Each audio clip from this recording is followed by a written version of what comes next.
Chapter 1. Summary. In other universes, Midoriya Izuku would go through his 4th and 5th birthdays without getting a quirk, then be left without true friends for almost a decade. Izuku came home from daycare more excited than ever. Clearly, he was ready to start gushing the second he walked in the door, but he held back the urge. Sighing, Inko smiled and asked, "So, what happened at daycare today?" Izuku immediately exploded. "Kaken got his quirk today? He can make tiny booms with his hands. And he said it was his sweat blowing up, and he said it felt all tingly on his hands, and he said it made him feel cool, and I thought it looked so cool, and he's gonna be such a great hero." Inko gasped. "Oh, how nice.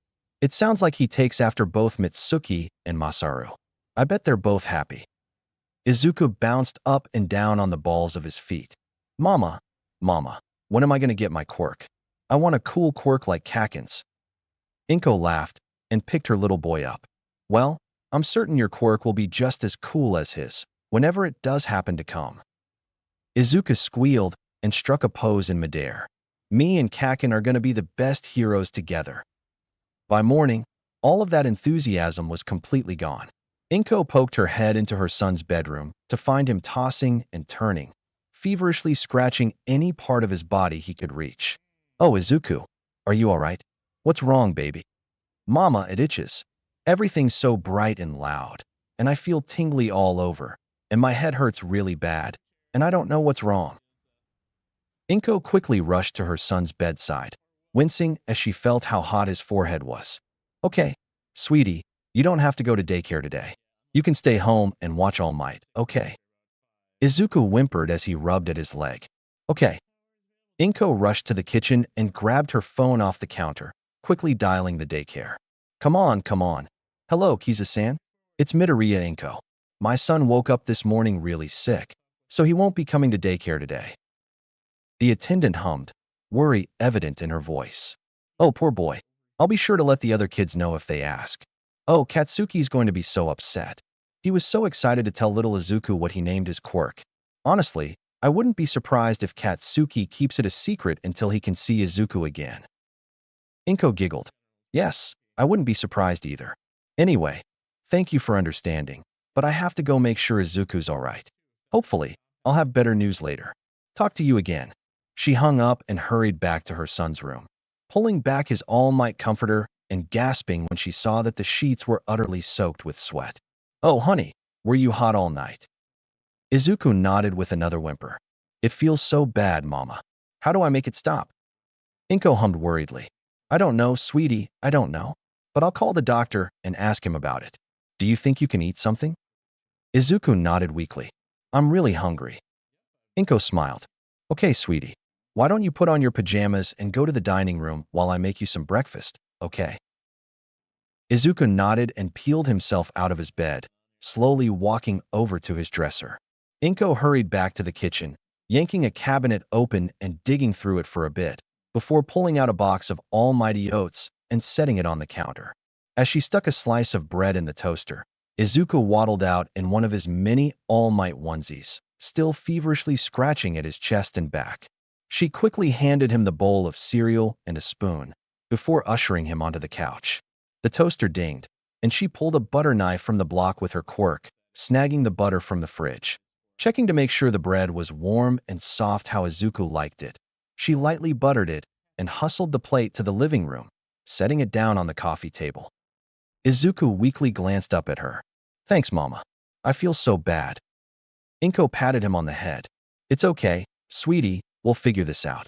Do you think you'll be okay while Mommy makes a phone call?" He nodded weakly and went back to his cereal. Inko ran to the front room and pulled out her phone again, scrolling through her contacts list until she found the local doctor's office.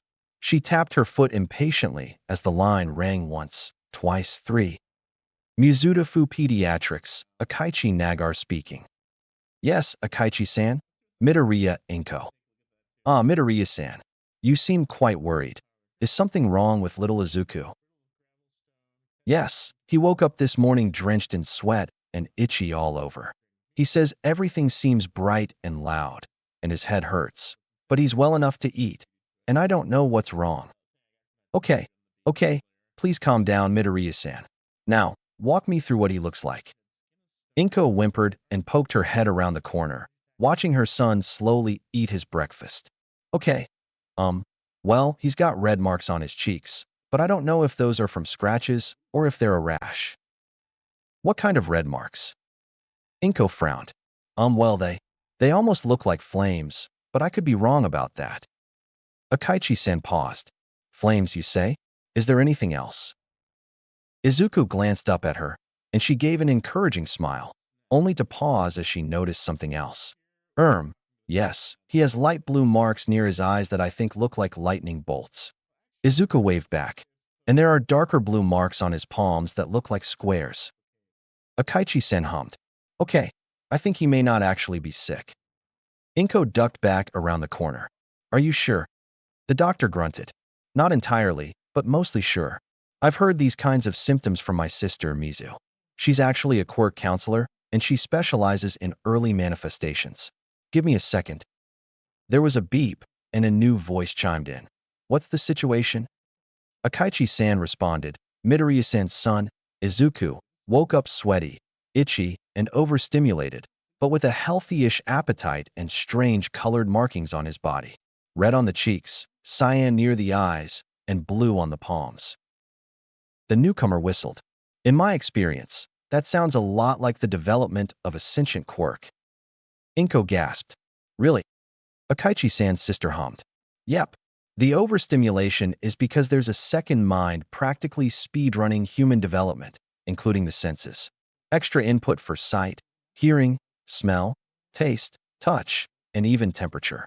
The hunger is because the kid's got another mind to feed. The itchiness and sweating are part of the overstimulation.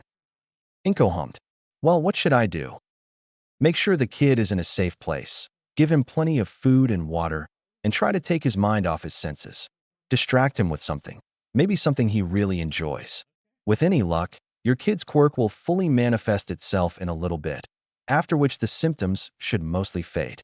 You might want to keep him home for a day or so after it appears, just to be on the safe side. Inko sighed. Okay, thank you so much, Akaichi-san. Akaichi-san, the brother, chuckled. Not a problem, Midoriya-san. Izuku's a wonderful patient. I'd hate it if anything bad happened to him. His sister interrupted. One more thing. I'd recommend keeping it quiet that this is his quirk developing. It could make him focus on the sensory input, which tends to emphasize the discomfort. Inko nodded. I understand. Thank you so much for your help. She hung up and walked back into the living room, noticing that Izuku had finished his cereal and was cautiously munching on the bread. Am I going to be okay, Mama? Inko smiled and walked over, running a hand through her son's curls. You're going to be fine, Izuku.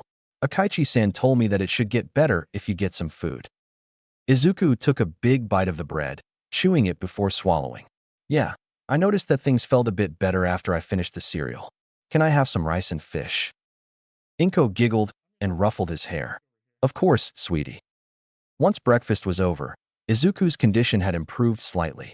Granted, he fell asleep on the couch, but he wasn't sweating up a flood, so Inko took that as a win. She spent that morning calling her boss to let him know she was taking care of Izuku for the next couple days, then cleaning up the dishes from breakfast and washing his blankets. At lunchtime, Izuku woke up again and downed a healthy meal, albeit slower than usual. He stayed awake this time, and once the dishes were cleaned, he felt healthy enough to walk to his bedroom and sit in his bed. Inko quickly moved the computer to his bedside, setting the monitor and keyboard on his lap. Do you want me to pull up that All Might video again, sweetie? Izuku took a moment, then slowly shook his head. No thanks, Mama. Everything's still a little loud, and I think the shouting would be too much right now. Inko smiled softly and carefully removed the monitor and keyboard from his lap. That's okay, sweetie. Do you need anything? Izuku reached up and grabbed her arm. Can you stay here? Inko pulled over the chair from his desk, setting it next to his bed. Of course, sweetie. I'll be here as long as you need me. Izuku smiled and leaned back against his pillows, staring at the All Might poster on the opposite wall. Do you think All Might ever got sick like this, Mama? Inko frowned. I don't know, sweetie. I've never seen him get sick, but I don't know everything about him. I bet he got sick before he was All Might, though. Izuku paused. But he's always been All Might, hasn't he? Inko smiled.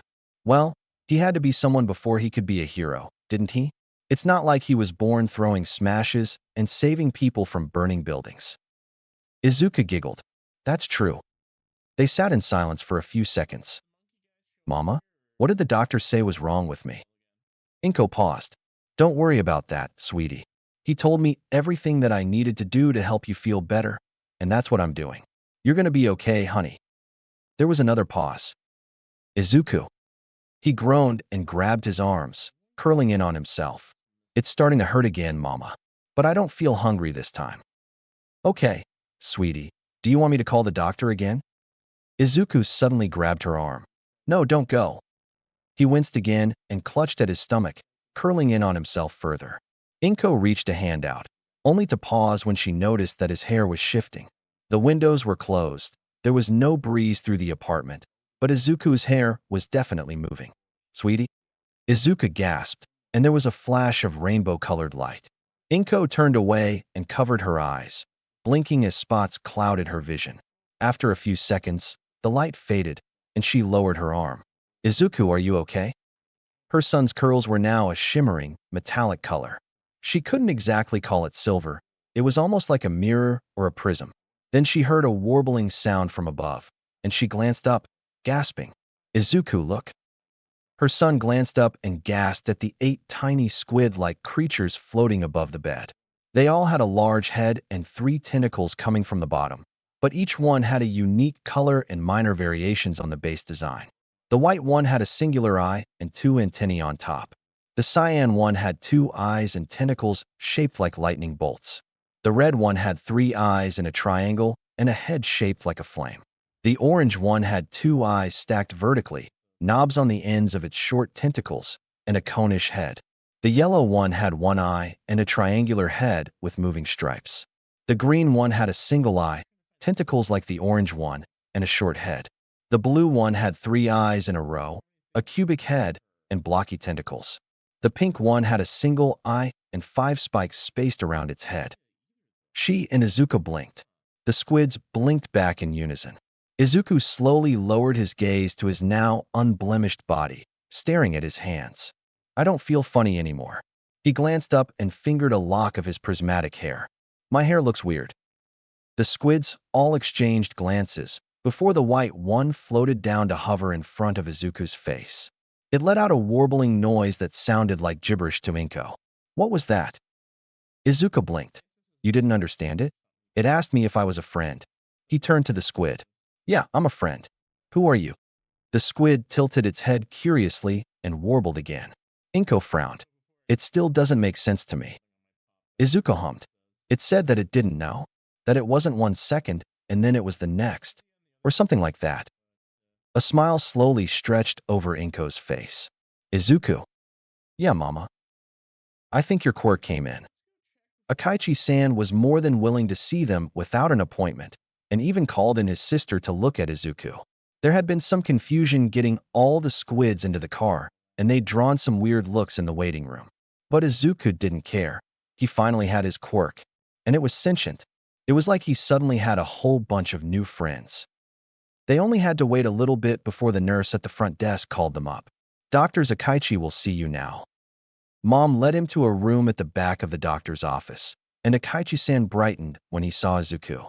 So, how are you feeling, little man? Izuku beamed. I feel great. It's so much better when I'm not all itchy, and I've got new friends. The doctor's sister giggled. Well, why don't you hop up on this table so we can take a look, yeah? Izuku complied, barely even flinching as they went through the typical doctor checkups. The whole time, the squids were floating near the ceiling and watching with a mixture of expressions. The yellow and orange ones were the most nervous, while the white and green ones seemed more curious than anything else. Akaichi-san stepped back and removed his stethoscope from his ears with a grin. Well, you're the picture of health, little man. Now, why don't we talk a bit about these new friends of yours? The white one floated down and warbled. Is it gonna hurt? Izuku shook his head. No, Akaichi-san's good about that. He's not gonna hurt you. The quirk counselor frowned. Never heard a quirk speak in a language only understandable to the user. But stranger things have happened, I guess. Now, while it's not unheard of for a sentient quirk to just exist, more often than not it carries some unique abilities of its own. Going off the multifaceted nature of this one, I think it's likely that each one carries its own unique power. Unfortunately, this room isn't the best place for testing, so let's hold off on that for now. The blue one yawned and floated down towards Izuku's head. Staying up high makes me tired. The squid landed on his prism-colored hair, and there was a flash of blue light. When it faded, Akaichi-sen blinked and grabbed a nearby hand mirror, showing Izuku that his hair was now the same blue as the squid. Izuku blinked in surprise, then glanced down at his hands. It feels tingly under the skin. Not a bad tingly, like an itch, but still tingly. The white squid floated down, cautiously laying a tentacle on Izuku's head. Nothing happened, and it floated back an inch, laying one tentacle against the bottom of its head and supporting it with another. Only one at a time. Izuku inched himself off the table and landed on his feet, only to leave cracks in the floor where he fell. Everyone gathered blinked, and then there was another blue flash. The blue squid spun backwards through the air, quickly regaining its balance. Wow, that felt weird. Izuku glanced up, confirming that, indeed, his hair was back to looking like a prism. So my hair reflects the color of the squid I fuse with? The white one glanced at the red one and jerked its head at Izuku. The red one nodded and floated closer, tapping Izuku's nose with a tentacle. This time, the flash of light was red, and the feeling in his hands felt a lot warmer. Another check of his hair revealed that it was now a brilliant red. Izuku clapped his hands together, and fire burst from the point of impact. Another red flash, and the red one flew towards the ceiling to join the others. Akaichi-san's sister smiled. Well, while this has been fascinating, I think we've seen enough to conclusively put down an official description for your quirk registry, kid. I already brought the forms with me, so just give me a second here. The woman pulled some papers out of his lab coat and grabbed a pen from a cup on the counter. As she began writing on the papers, Izuku hauled himself back up onto the table, and the other squids settled down a little bit away from him. So, are we still friends? The white one nodded. Of course. Even if we didn't want to be friends, it's not like we could leave you. Izuku smiled. Okay. And done. The court counselor turned on her heel and walked over to Izuku, handing him a clipboard with a bunch of pages in it. Here you go. Everything's all filled out, except for one thing. It's customary in my line of work to let the kid have a go at naming their quirk. Granted, I won't let you name him just anything, but your input is key. Izuku took another look at the squids. Now that he was really looking at them, he could see little flakes of color shooting off every now and then. It was like that English word Mom had said to him a while back. Oh, what was it again? Oh, right. Izuku smiled and met the doctor's eyes. Wisps. Chapter 2. Summary. In some worlds, Bakugo Katsuki would turn on Izuku for his quirklessness, and Midoriya Hisashi would cut contact with his family. This is not one of those worlds. Years later, Izuku and Katsuki arrive at UA to prove that they belong. And maybe, just maybe, meet a couple of friendly faces. Chapter text. Katsuki huffed as he walked into daycare, still not seeing any sign of Zucken. Come on, where is he? I gotta tell him my quirk's name. The daycare lady sighed. I'm sure he'll come by eventually, Katsuki-kun. Inko-san said that he wasn't feeling well, so it might be a couple of days before you see him again. Why don't you talk about your quirk with the other kids? Katsuki pouted and crossed his arms. No, I'm waiting till Zucken gets back. He's got to be the first to hear what I called it. Suddenly, the door slid open again, and Katsuki nearly gave himself whiplash as he heard a familiar voice call out. Kaken, Kaken. Katsuki grinned and ran up to Zucken. About time. Come on, I want to tell you what I named my quirk. Zucken laughed. Okay, but I've got something to show you too. Actually, can I show you mine first? Katsuki rolled his eyes. Fine, but make it quick. It had better be cool. Zucken turned around and held out his hand to someone outside the room. Come on, it's okay. Nobody's gonna hurt you, I promise. Katsuki suddenly registered Zucken's weird hair that seemed to reflect the light, But that came second to the 8 flying squids that zoomed in, drawing gasps and excited squeals from everyone. Katsuki couldn't help but grin. Took you long enough to get your quirk. I knew you wouldn't stay behind me for too long. Zucken beamed. Everyone, come say hi to Kakin. Kakin, these are my wisps. The squids flew down to hover behind Zucken, and Katsuki gave what he thought was a kind grin. Heyo. The red one tilted its head curiously, then floated closer. It reached out with a fiery tentacle and tapped his hand. Suddenly, it vanished in a flash of red light, and Zucken gasped. Kakin, he fused with you. Auntie Inko giggled and pulled out a hand mirror, showing Katsuki that his spiky blonde hair had flecks of red in it. He snorted, then paused. Wait, my hands feel funky. It feels like there's too much sweat. He tried to let off a spark, only to pale when a really big boom erupted from his palms. The squid flew out in another red flash, and Katsuki stared at his hands blankly, before slowly lifting his head to meet the thing's gaze. A huge grin stretched across his face. Okay, that's super cool. Zucken beamed. I know, right? I didn't even know they could fuse with other people before now. But they can give me powers, too. Watch this. The green one flew into Zucken's hair, turning it bright green. Zucken lifted off the ground, surrounded by a green glow, and the adults gasped. Katsuki grinned and jumped up, grabbing Zucken's ankle and pulling him back down to the ground. I told you we'd be the best heroes together. Zucken laughed and hugged him tightly, lifting off the ground a couple inches. We are, Kakin. We're going to be great heroes. Hisashi kept up his smile as the customer left his cubicle, only dropping the facade once they were out of earshot. He let out a deep sigh and slumped in his office chair, swiveling to stare at a picture of himself, Inko, and Izuku standing in front of Might Tower. The photo had been taken a couple days before he'd left Japan to work at this merchandising company in America. I wonder how they're doing. Suddenly, his cell phone rang, and he glanced at the caller ID, eyes widening when he saw who it was. He eagerly accepted the call, already shooting up and running to the employee break room. Inko, what is it? Is something wrong? Did something happen to Izuku? Do I need to come back already? His wife laughed heartily. Calm down, Hisashi. It's actually wonderful news. Izuku's quirk came in. Hisashi beamed. Oh, that's wonderful, honey. What is it? Is it pyrokinesis like I guessed it would be? Inko laughed again. Actually, no. It's 8 sentient squid-like creatures that can fly and fuse with people to grant extra powers. Hisashi paused. Really? Huh. I was hoping he'd take after me more than my brother. Your brother? Hisashi nodded as he walked into the break room. Yeah, my family has a bunch of quirks related to mythical creatures. Mine is loosely based on Western dragons, and I have a brother whose quirk basically makes him a kraken. Is Izuku all right, though? Inko chuckled. Oh, he's absolutely over the moon. He was so excited when he learned that the wisps, as he calls them, can fuse with other people as well as him.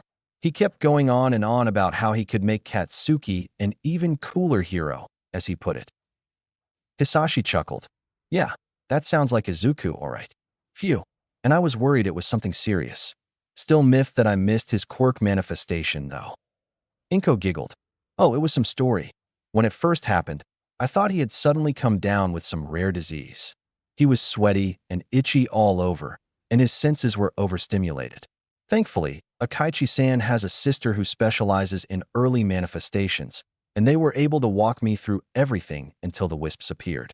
I almost worried myself half to death. Hisashi snorted. Well, that's great news.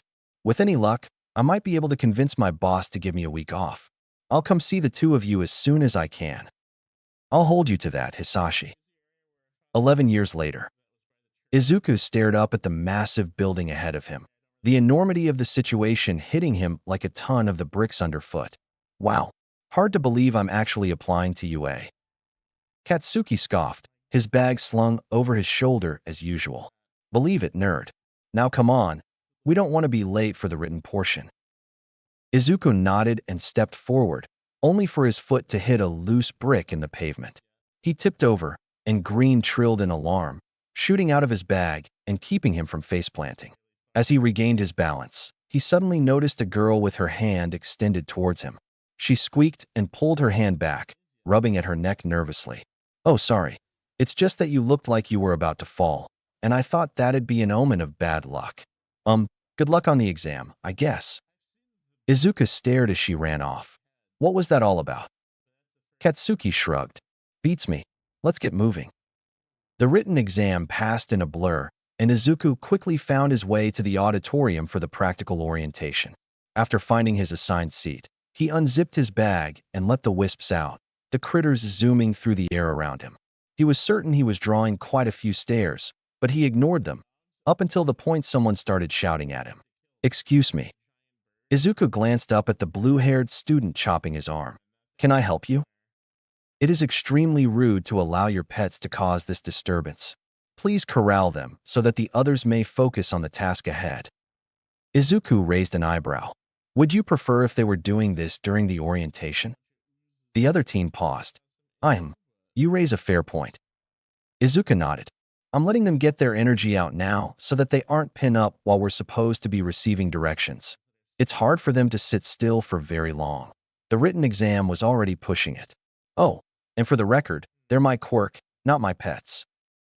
The student bowed. I see. I apologize for my rash assumption. Izuku waved a hand dismissively. Sentient quirks aren't too common. It's an easy misconception. He stuck out his hand. Maybe we got off on the wrong foot. I'm Midoriya Izuku. The other boy accepted the handshake. Ida Tenya, I wish you good luck on the practical exam. Izuku grinned. Likewise. Katsuki entered the auditorium and walked up to Izuku's row, plopping in the seat next to him.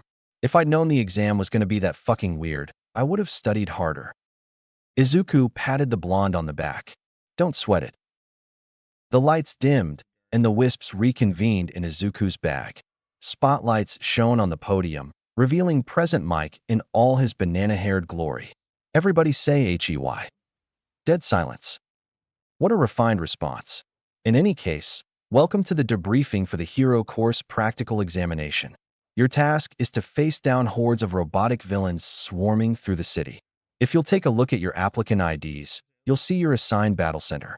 Once you've been given your instructions, you'll board one of 7 buses to your designated site, after which you'll have 10 minutes to wreck as many bots as you can. The villains are worth 1, 2, or 3 points each. The difficulty scales with the point value, so it's up to you on what to do. Do you take lots of lower-risk targets and build up your score slowly, or do you go for broke and take down the biggest threats immediately? It's your choice. Ida shot up. Excuse me, sir. According to the pamphlet, there are 4 types of robots. I certainly hope that a prestigious institution such as UA would not make such a grievous error. The hero sighed. Keep your pants on. Listener, I was just getting to that. The 4th robot type is worth 0 points. Zip, zilch, nada. This one's designed to be an insurmountable obstacle. He's not impossible to beat, but there's no reward for doing so. He absolutely rampages in close quarters, so if you see him, your best bet is probably to run the other way. Luckily for you all, there's only one of them per battle center. Ida bowed. I see. Please excuse my interruption. Present Mike chuckled. Now, remember, you're all here to try to be heroes, so attacking the other examinees is a big no-no. Outside equipment is allowed, so long as you cleared it with administration beforehand. You dig? That's all you need to know. So get out there, go plus ultra, and good luck suffering. The lights turned back on, and Izuku glanced at his ID. I'm at Site B. What about you? Katsuki grunted. I'm at Site A. Guess they don't want people from the same school to work together. Izuku grinned. Well, they couldn't lump all the awesome in one place. You'd get a black hole of epicness. Katsuki snorted and snagged his bag from the floor. Yeah. Come on. The pamphlet says we've got 5 minutes to get changed before the buses head out. There's a map on the back. As the applicants gathered at the entrance to Site B, Izuku ran through some basic stretches, wearing the teal tracksuit Mom had given him for the exam. The wisps all hovered by his side, showing their tension in their own personal ways. Red was bobbing back and forth, fluttering his tentacles. Pink wrapped one around the other, as though she was cracking her knuckles. Cyan was flitting around, his tentacles shuddering rapidly.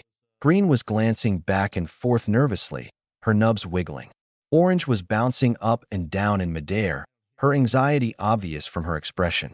Yellow was flying in circles, his stripes flowing faster than usual. Blue was sitting on the ground, tapping his nubs against the asphalt. White had his tentacles crossed, staring resolutely at the gate. Izuku snapped his fingers to get the wisp's attention. All right, when this starts, we're gonna have to be fast. White, cyan, orange, stick with me. Red, yellow, pink, feel free to take out any robots you come across, but don't get out of earshot. Blue, green, keep an eye out for anyone who might be in danger from bots they don't notice. Either lock him down or pull him out of the way. All clear. Pink rubbed her tentacles together in excitement. I can't wait to finally cut loose for once. Red smirked. You and me both. Izuku rolled his eyes. You two spend too much time with Katsuki. Yellow giggled. This is going to be so fun. Cyan huffed. You know for a fact I could clear out the entire site on my own within a minute. So why do I have to stick with you? Izuku sighed. We've been over this, Cyan. We have to give the other applicants a chance at passing. The wisp rolled his eyes, and White smacked him upside the head. Enough of that. We need to focus here. If you run off on your own, you're staying at home when we go to the gym. Cyan sighed. Fine. Orange whimpered. This is going to go terribly. Blue hummed. I really hope I can get to people before they get hurt. I'm not as fast as the rest of you. Green patted him on the back. You'll be fine. Even if you're not as fast as Boost, you're still faster than most people. The gates started shaking, and the wisps stopped talking. White flew up next to Izuku's shoulder, ready to fuse on a moment's notice. Blue left the ground, hanging next to green. Red and pink high-fived each other, before bunching up in preparation. Yellow's stripes moved faster, and he started whirring. Orange and cyan floated behind Izuku, the former looking nervous and the latter crossing his tentacles. Present Mike called out, Begin. Immediately, White merged with Izuku in a flash of light, and he shot through the crowd of people, a white aura surrounding him as he charged into the fake city. The wisps flew in behind him, leaving colored trails in midair. The other applicants stood outside the gates in confusion. The hero shouted, What are you waiting for? There's no countdowns in real life. Go, go, go, the die has been cast. Izuku paid the crowd no attention, his focus locked onto the group of 1-point robots rounding the corner. 10 points. Red, you're up. The flaming wisp shot forward, erupting in a blast of fire in the middle of the cluster. Singed metal battered the nearby windows, and Izuku nodded in satisfaction. Not bad. Let's keep this up. Shoyuta grunted in disappointment as he scanned the video feeds. Most of them took a while to get moving. Heroes need to be able to act on a moment's notice if they want to save lives. Nedzu chuckled as he rifled through the stack of files on the table in front of him. How true should a coin? Still, there are a couple per site that took off immediately. Shoyuta glanced at the footage for one site, raising an eyebrow at the rainbow of flashing lights in one part of the fake city. What's going on in Battle Center B? Namiri leaned forward to peer at the screens. It looks like there are a bunch of colored flying squid creatures in that center. Whose quirk made those? Nedza chuckled as he tossed a file her way. That would be applicant 4302, Midoriya Izuku. His quirk, called Wisps, creates 8 colored critters that are capable of flight and fusing with human beings. Each wisp has its own unique power and can impart that power to their fused host. A side effect is the host's hair takes on the color of the fused wisp, either partially in the case of others or fully in the case of Midoriya himself. When not fused, his hair is prismatic. The wisps themselves are fully sentient. All Might frowned. That seems quite varied for a singular quirk. Are we certain he doesn't have multiple similar ones? Nedza laughed. Quite certain, Tashinori Koen. A friend of mine who's a quirk counselor is siblings with Midoriya's former pediatrician and personally handled the registration of Midoriya's quirk. Rest assured, though it's quite multifaceted, it's still a single quirk.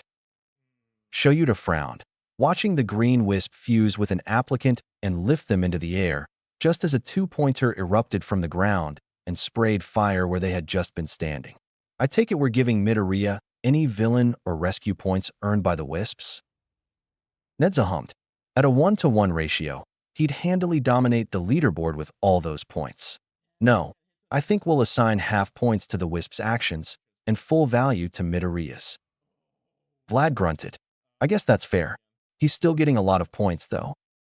Nedza cackled. Well, I'm not one to downplay heroic qualities when I see them. Sekijiru-kun. The mammal glanced at the clock in the corner and grinned. Oh my, it seems there are only 2 minutes left. Shudakuen, if you would do the honors? Shoyuta grinned and slammed his fist down on the giant red button in the center of the desk. Screams echoed through the cameras as the zero-pointers appeared across the 7 testing sites. A person's true nature is revealed in the face of danger.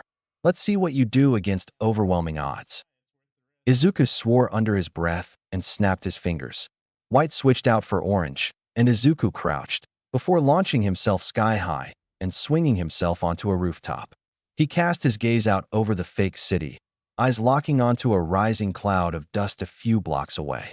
Letting out a piercing whistle, he exchanged orange for green and soared through the air, flying over streets filled with debris and sheets of metal.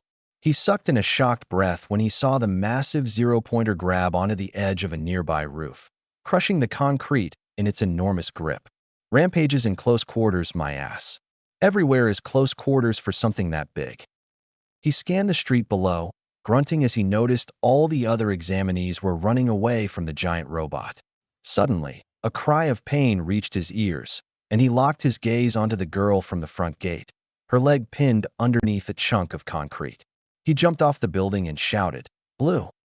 The wisp obediently flew into his body from nowhere, and he slammed into the street below, leaving cracks in the asphalt as he darted forward, no worse for wear. The other wisps converged on him as he scanned the concrete block. The girl glanced up as he approached, her eyes widening. What are you doing? Don't waste your time on me. You need to get out of here. Izuku scoffed. No good hero leaves an injured person behind. Blue, brace her. Yellow and pink, break the rubble. The wisps obliged, and the 2 halves of the concrete block fell on either side of the girl's leg. Are you able to walk on your own? The girl slowly climbed to her feet, then winced and dropped to one knee. No, my leg feels like it's on fire. Izuku scowled. All right, Green, get her out of here. I'm going to do what I can to either slow down or stop that zero-pointer. The girl opened her mouth to protest, but Izuku ran forward, his mind wholly focused on the task ahead. Cyan appeared out of nowhere to fly beside him. Feel like using me now? In lieu of an answer, Izuku held out his left hand. Cyan snorted and fused, and a light blue bolt of energy streaked through the air, piercing through the giant's chest and reforming on the other side. Izuku swapped out Cyan for a newly arrived red and curled in on himself, energy swirling around his body. He fell through the air towards the robot's back, and when he was a couple feet away, he flung his limbs wide. A massive explosion of fire consumed most of the faux villain's torso, the head tipping forward before the slim remainder of its neck snapped, the mass of metal crashing to the street below. Red was forcibly ejected from Izuku's body, and he plummeted to earth, his saving grace being blue flying up and bracing his body moments before he hit the ground. Present Mike announced, and time. The practical exam has concluded. Everybody stay where you are. The medical bots will track you down for retrieval and treatment if necessary. Izuku's last thought before he blacked out was, I sure hope Green got out okay. Shoyuta grunted in approval as the feed cut out. Impressive. He was explicitly told that taking out the zero-pointer would do nothing for him, and he took it out anyway just to make sure a peer would get to safety. Although, the fact that the huge explosion completely drained his stamina is a little too self-sacrificing for my tastes. Nedzetutade. Perhaps so, but keep in mind that he displayed superb control of his various wisp powers during the rest of the exam. He saw a nearly impossible obstacle, saw that it was putting others in danger, and did all he could to stop it, short of sacrificing his own life. I sincerely doubt any real villains would remain standing after that last-ditch effort, and he wouldn't need to go that far for most villains in the first place. Shoyuta shrugged. I guess that's fair. Chapter 3. Summary. Izuku gets his exam results, and decides to leave Aldera Jr. high on somewhat of a high note. As his time at UA begins, he meets a fellow holder of a sentient quirk, along with a few friendly faces and one not-so-friendly one. The week following the entrance exam saw Izuku in a constant state of near panic. Every day after school, he'd anxiously check the mail for anything bearing UA's logo.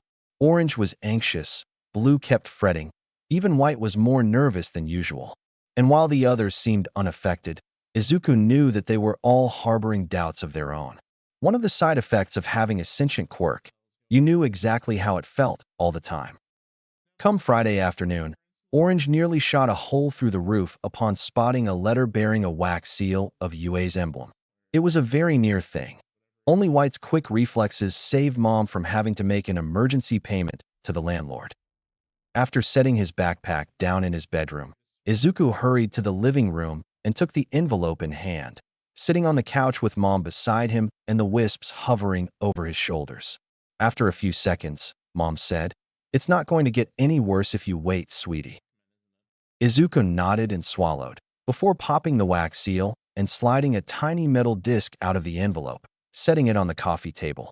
The surface flickered on, and a hologram projection of All Might appeared. "Greetings, Midoriya Izuku.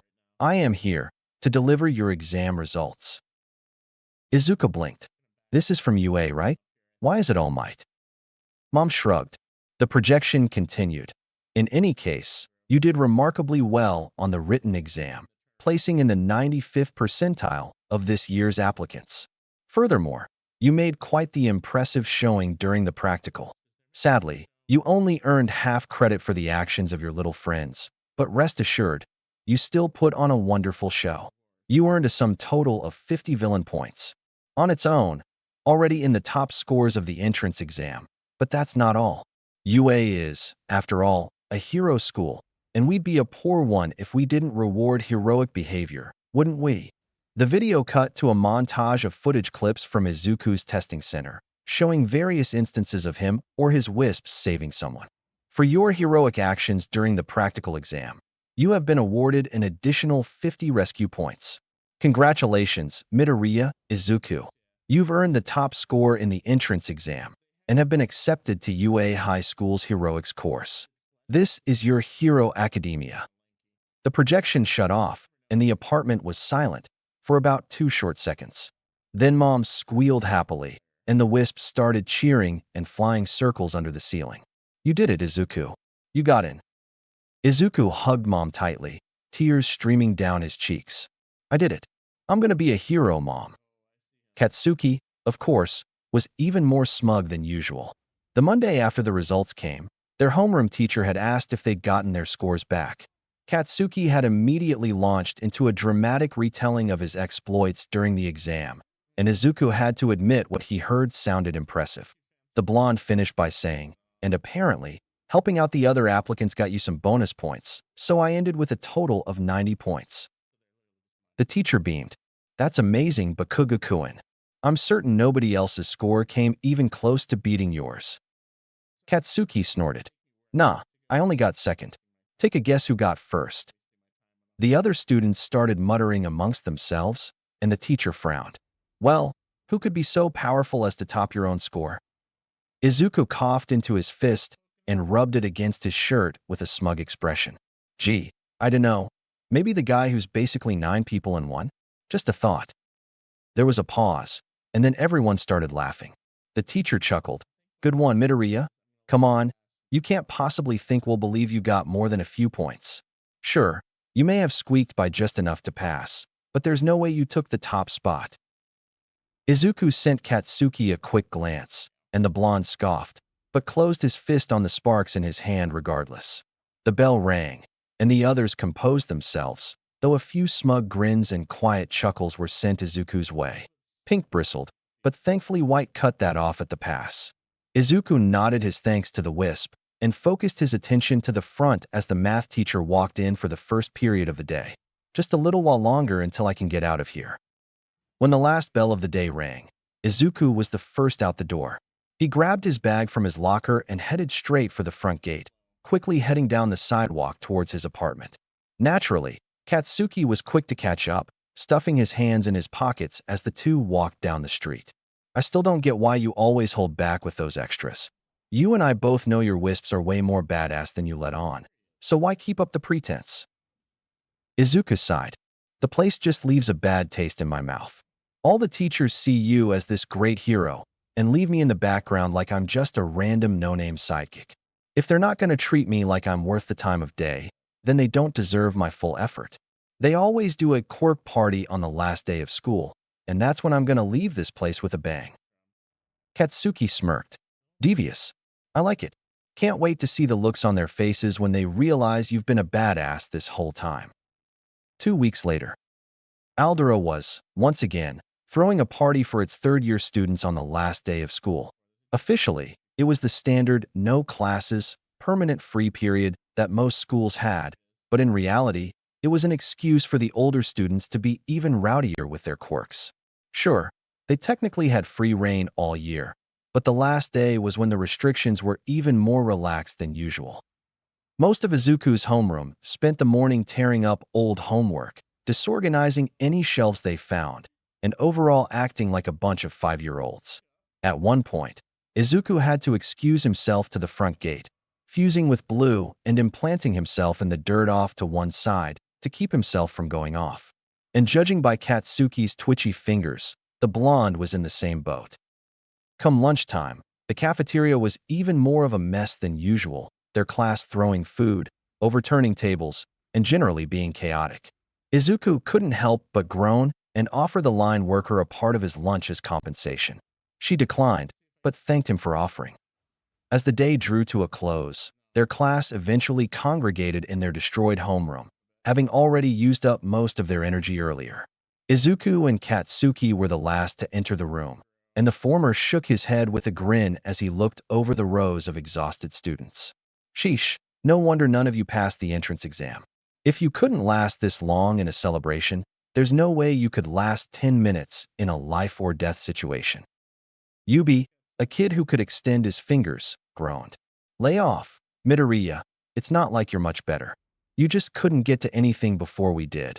That's the only reason you're still upright. An evil grin stretched over his face. Are you sure about that? He turned to the homeroom teacher, who was slumped on top of the podium. Sensei, Katsuki and I haven't exercised our quirks all day. Could we go out to the field and work out this energy with the sports equipment? The teacher groaned. Do whatever you want, Midoriya. Anything for one of our 2 students attending UA. Izuku smirked. Of course, sir. He walked over to the window and climbed out, drawing several gasps as he dropped to the ground. He rolled as he hit the dirt, springing up and looking as though he hadn't fallen 10 feet on a hard ground. He casually strode over to the shed on the edge of the field, gathering as much sports equipment as he could find as the class slowly spilled out from the side doors. Katsuki leaned against the wall of the main building with a grin, crossing his arms. The wisps all flitted around in excitement, Pink looking even more smug than usual. Izuku grabbed a metal ball from the pile, one of the ones that the school used for shot put. He tossed it up and caught it a few times, staring at it curiously. Sensei, this ball is solid steel, right? The teacher nodded numbly. That's correct, Midoriya. And the school has multiple of these, right? So it wouldn't be too much of a loss if it were destroyed. The teacher frowned. I suppose not, but what dash? Izuku smirked. Excellent. Pink, if you would. He tossed the metal ball straight up, and Pink squealed with glee, shifting into power mode, as Izuku called it, which in her case was a pink ball with a ring of spikes. Pink flew upward, spinning faster and faster until she was practically a buzzsaw. She shot towards the metal ball and cut clean through it, the 2 halves dropping to the ground. The class gaped. Not even Katsuki had been able to do more than char the surface of one of those balls, and Pink had just sliced it in half as if it were styrofoam. Yubi stuttered, BB butt. Izuku's grin widened. And that's not all. He grabbed the halves from the ground and threw them skyward at an angle before snagging a baseball bat from the pile and winding up. Red moved over and shifted into power mode, a blazing ball of fire, and Izuku slammed the bat into him, sending him flying through the air in a home run. Red glowed brighter, turning basically white, before erupting in a massive explosion and incinerating the remains of the metal ball. Izuku dropped the bat and called on White, shooting across the field faster than anyone in the class had ever seen. Red shifted back to wisp mode, falling slowly through the air. Izuku swapped out white for orange and jumped, shooting straight upwards and grabbing the tired wisp from the air. Exchanging orange for blue, he plummeted back to the ground, causing a geyser of dirt to erupt into the sky where he landed. As clumps of soil rained down, Izuku climbed out of the newly formed crater and laid a hand on his hip, staring down the rest of the class. When I said that I got first place on the entrance exam, I meant it. Your fault you didn't believe me. The teacher scowled. I can't believe you were holding back the whole time you attended this school. It's an insult to your teachers to not give your best effort. Izuku cracked an eyebrow. Really? And you don't think it's just as insulting to disregard a student just because he doesn't make explosions with his sweat? Because frankly, I've been just as capable as Katsuki for years, yet you praise him like the second coming of All Might and treat me like I'm some second-rate sidekick. If you weren't going to give everyone your full attention, I decided to reciprocate. You want my best effort? You have to earn it. And let's be honest, you didn't earn shit from me. You think I'm going to sing your praises once I graduate and earn my license? Think again. But then, this place was never too good about thinking. Katsuki pushed off from the wall and walked past the class without so much as a backwards glance, patting Izuku on the shoulder. Good show. Let's get going. These shitheads aren't worth our time. Izuku smirked. You said it. When he got home, Izuku found Mom standing in the living room, a weary look in her eyes and her phone in her hand. I just got a call from the principal demanding that you be brought back to the school. I take it you went out in a blaze of glory like you said you would. Izuku snorted. Let me guess, he wants to expel me on account of destroying school property. Mom smirked. Indeed he did. And I told him that if he wanted to make a big deal about it, I would point the officers in the direction of the other school property destroyed by your former classmates. Besides, the school year just finished. There's no point in expelling someone who's already no longer part of the school. Izuku grinned, which is exactly why I waited this long to do it. 2 weeks later, Izuku breathed deeply, staring up at the massive door in front of him labeled 1A. White poked his head out of the bag and trilled. It's not going to get any easier if you wait, you know. Izuku sighed and nodded, before steeling his nerves and sliding the door open. Immediately, he was hit with the sound of yelling, and as he adjusted, he traced it to Ida chopping his arm at Katsuki, who had his feet kicked up on his desk, as usual. It is extremely disrespectful to the school, our teachers, our upperclassmen, and everyone who was involved in the desk's creation. The blonde scoffed and leaned back. Buzz off, glasses. I don't go off on you for having a customized desk chair on account of your shins, so don't get up my ass for being tall. Ida huffed. I fail to see what height has to do with this. Izuku rolled his eyes and walked over, noticing the other, smaller conversations happening around the room. Our junior high wasn't well funded, so we had those desks where the chairs are fixed to the tables at a set distance. Katsuki's the oldest in our year, and he's always been the tallest in the class, so he's used to having to kick his feet up like that. He slid his own chair back and sat down. Besides, just because he's got his feet kicked up doesn't mean he isn't paying attention. He may look like a delinquent, but he's actually committed to his education. Katsuki huffed. Duh, can't be a hero if I'm a dumbass. Ida hummed. I see. Please forgive my rude assumption. He stuck a hand out to Katsuki. Perhaps we got off on the wrong foot. My name is Ida Tenya. I look forward to working with you in the future. Katsuki smirked and accepted the handshake. Bakugo Katsuki, let's see if you've got what it takes to call yourself one of the elite. The door slid open again, and Izuku glanced over as he saw a boy with a bird head walk in, immediately heading towards the desk one behind and one to the right of Izuku's.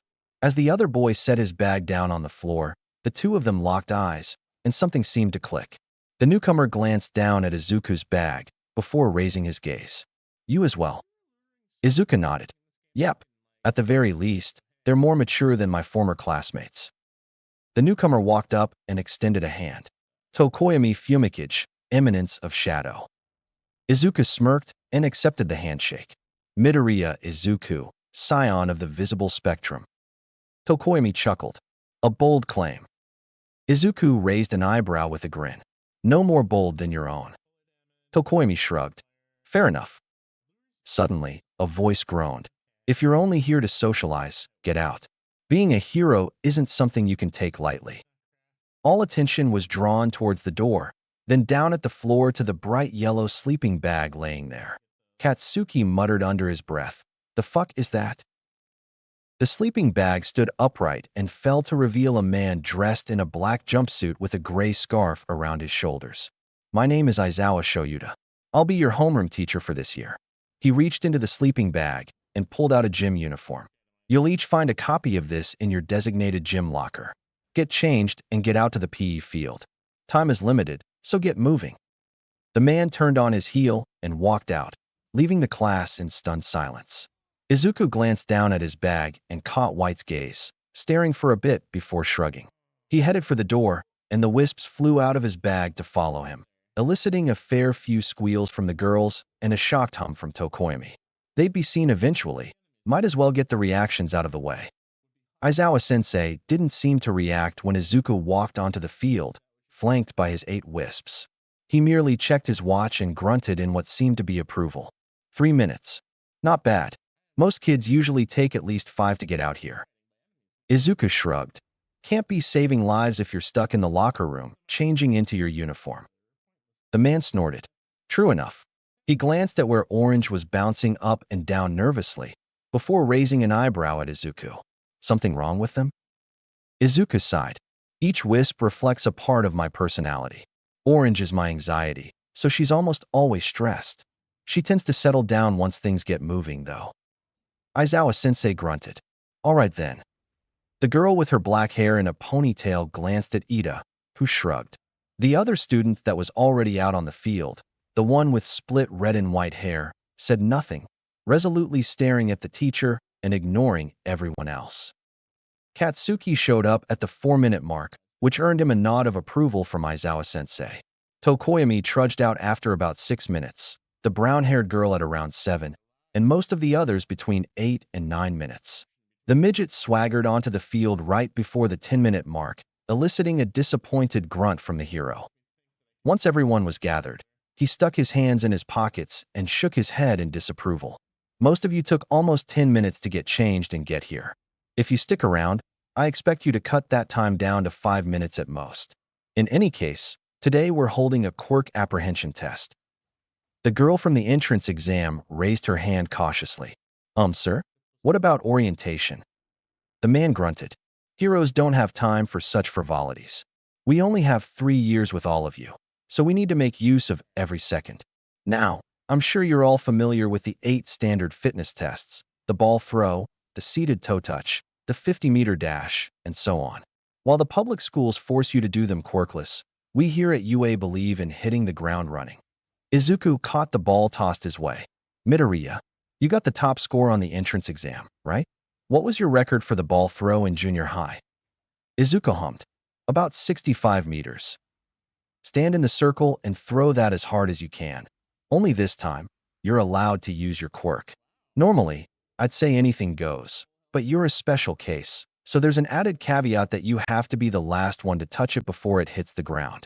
Am I clear? Izuku grinned and walked over. Crystals, sir.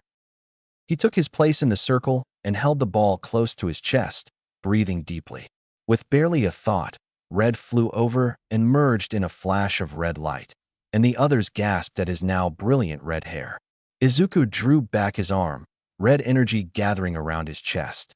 As his arm came forward, the light grew brighter and turned almost white, and a high-pitched humming noise filled the area. Right before he released, the nexus of energy suddenly shifted to his palm, and a burst of fire sent the ball flying through the air. The class gasped in shock, while Katsuki merely snorted. Copycat. Aizawa-sensei watched him passively, before something beeped and he glanced down at a rectangular device in his hand. After a second, he grunted and displayed the screen. 704.9 meters. Not bad. The class muttered excitedly, and a pink-skinned girl said, We get to use our quirks for this? This is going to be so fun. Aizawa-sensei silenced the class with a glare. Fun, you say? Is the hero course nothing more than a game to you? Fine then. If this is a game, why don't we introduce some stakes? Whoever has the overall lowest score in these tests will be determined to have 0 potential. and will be immediately expelled. The class started yelling, and the brown-haired girl shouted, "You can't do that. It's not fair." The man scoffed. Natural disasters, major accidents, selfish villains. Japan is filled with unfairness. It's the job of heroes to combat that unfairness every day, so UA gets its hero students used to it from day one. If you wanted an easy 3 years where you can hang out with your friends at McDonald's every day after school, too bad. This is where the best of the best are trained to be heroes, so you won't have time to rest. You'll have to go beyond. Plus ultra. Izuku smirked, even as Orange started chittering nervously. Psyching us out already, huh? That's one way to separate the weak from the strong, I guess. He's got a point, though. You don't deserve to waste UA's time if you're not going to give it your best effort. Either go at it with everything from the get-go or get out. Almost an hour later, the two-tone boy finally left the track, leaving the ponytailed girl still riding her moped. After a few more seconds, Aizawa-sensei cleared his throat and made a beckoning gesture. That's enough, Yaoyorozu. Clearly, you'd be able to keep going forever, so I'll just assign you a score of infinity for this test. The girl nodded and walked over to join the rest of the class, which were gathered by the fence at the edge of the field.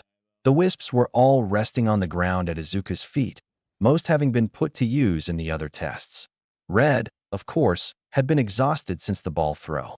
Cyan was slightly out of breath from the 50-meter dash. White had given his best effort to assist in the standing long jump. Blue had focused into Izuku's leg as he stepped on the scale for the grip test, which Izuku hadn't expected to work, but Aizawa-sensei had nodded and moved on. Green had stayed fused for longer than they'd ever tried for the endurance run, and gratefully settled on top of Blue to rest. Orange was bobbing up and down nervously.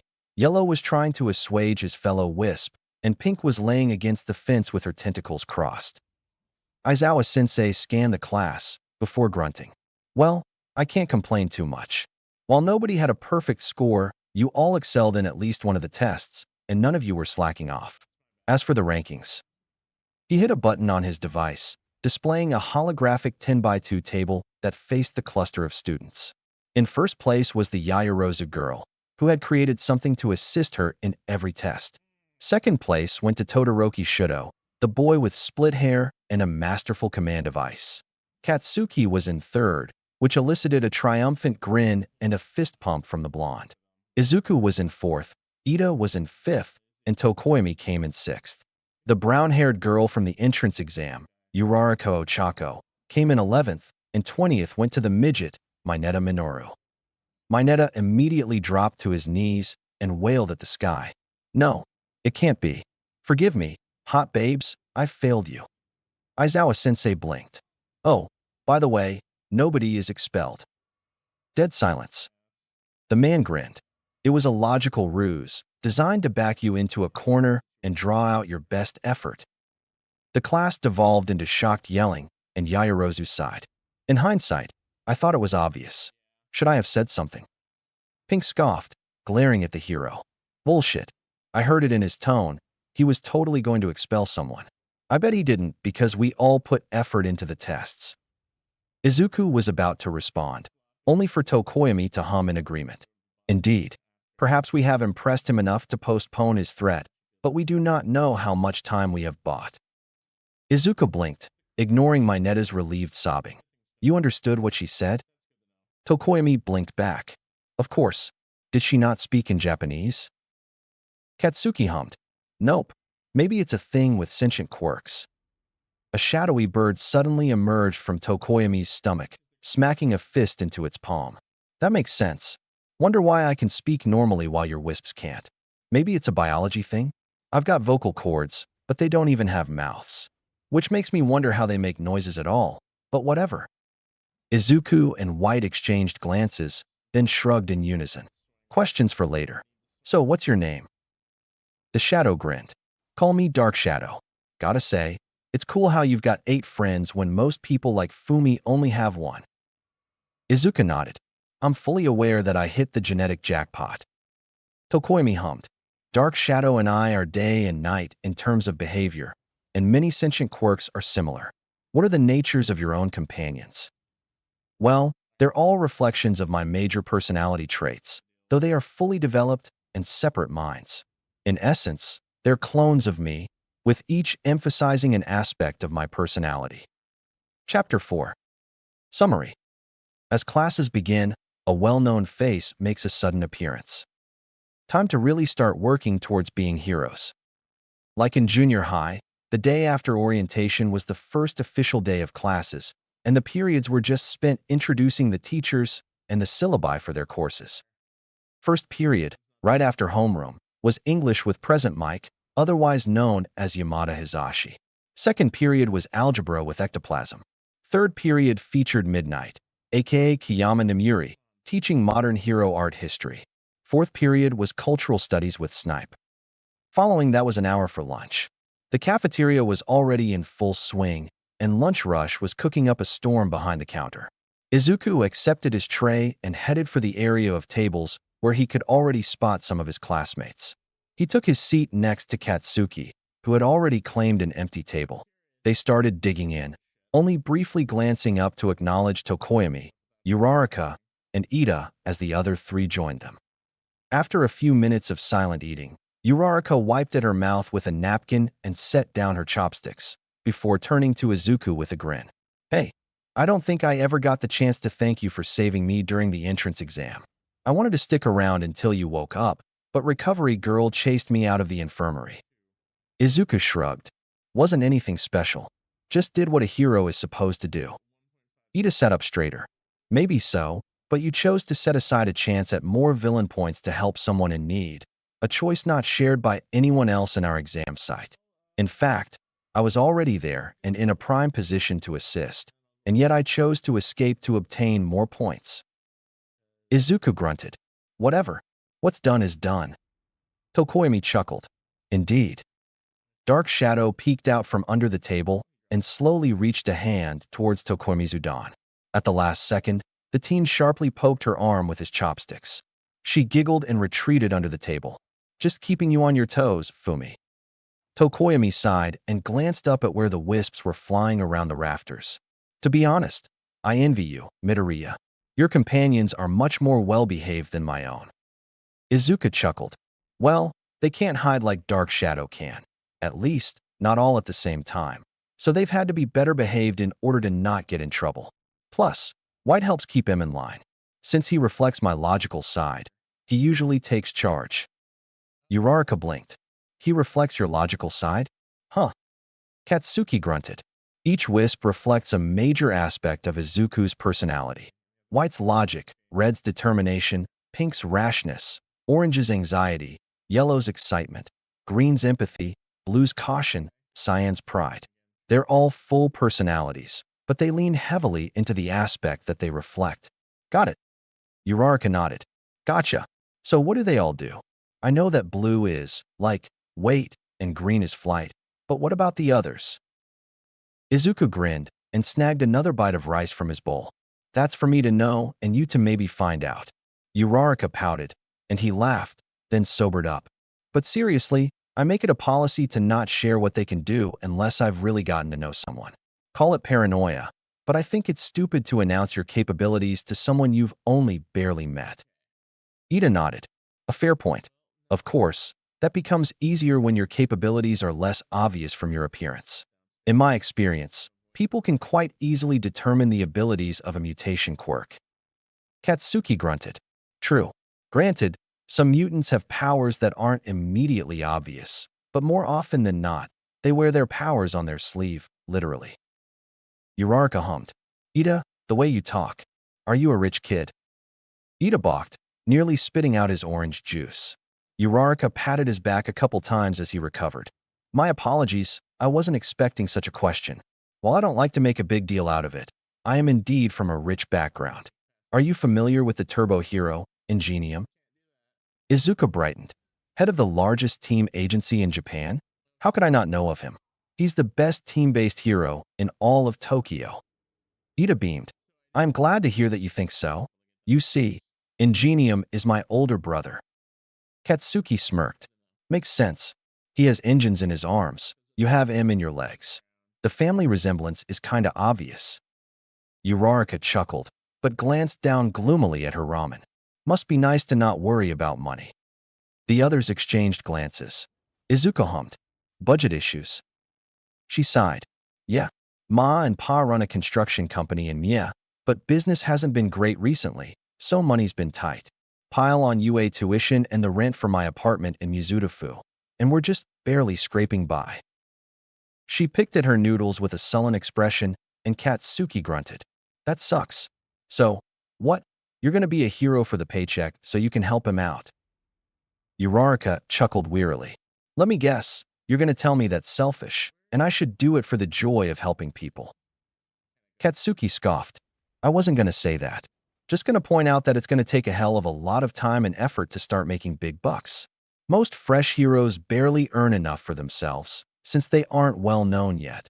So they have to scrounge for villain fights and commercial deals until they earn a good reputation.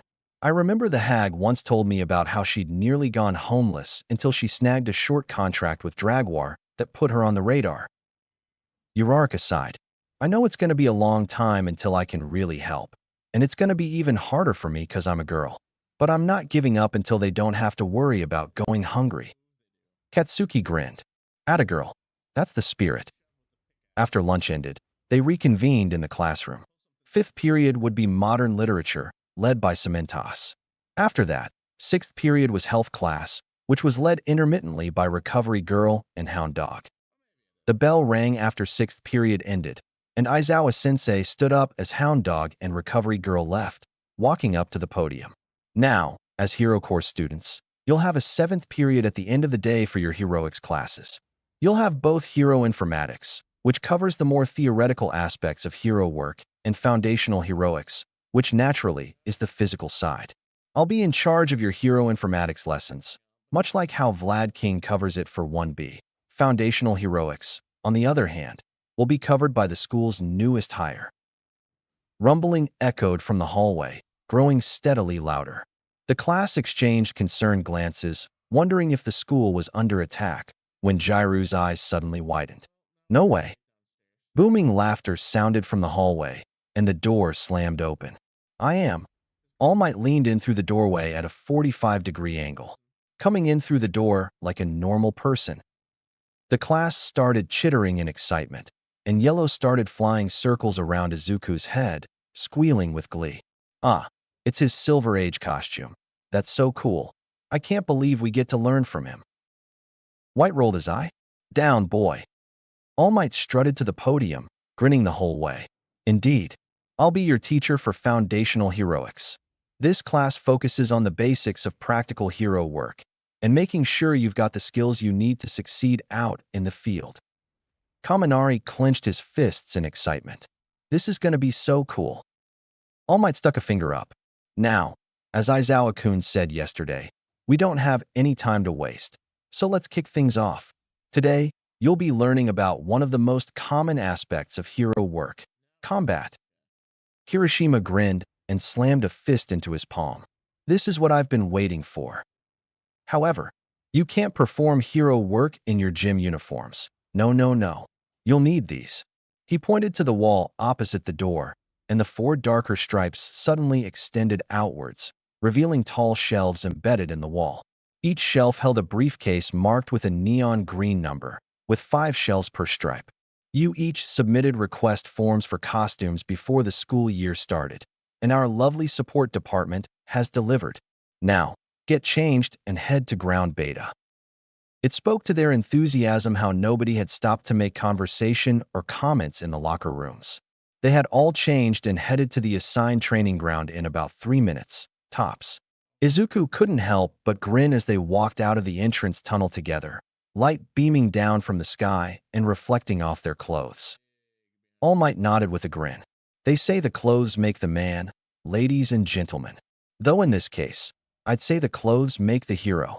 You all look excellent. Izuku grinned wider and flexed his fingers, staring down at his gloved hand in excitement. Hell yeah, we do. Izuku's costume mainly consisted of a teal jumpsuit, inspired by the tracksuit Mom had gifted him for the entrance exam. 2 tufts of white wool rested on his shoulders, resembling a pair of clouds. A hood with colored stripes sat behind his head. A sequence of pink, blue, cyan, green, yellow, orange, and red starting at the face and moving back.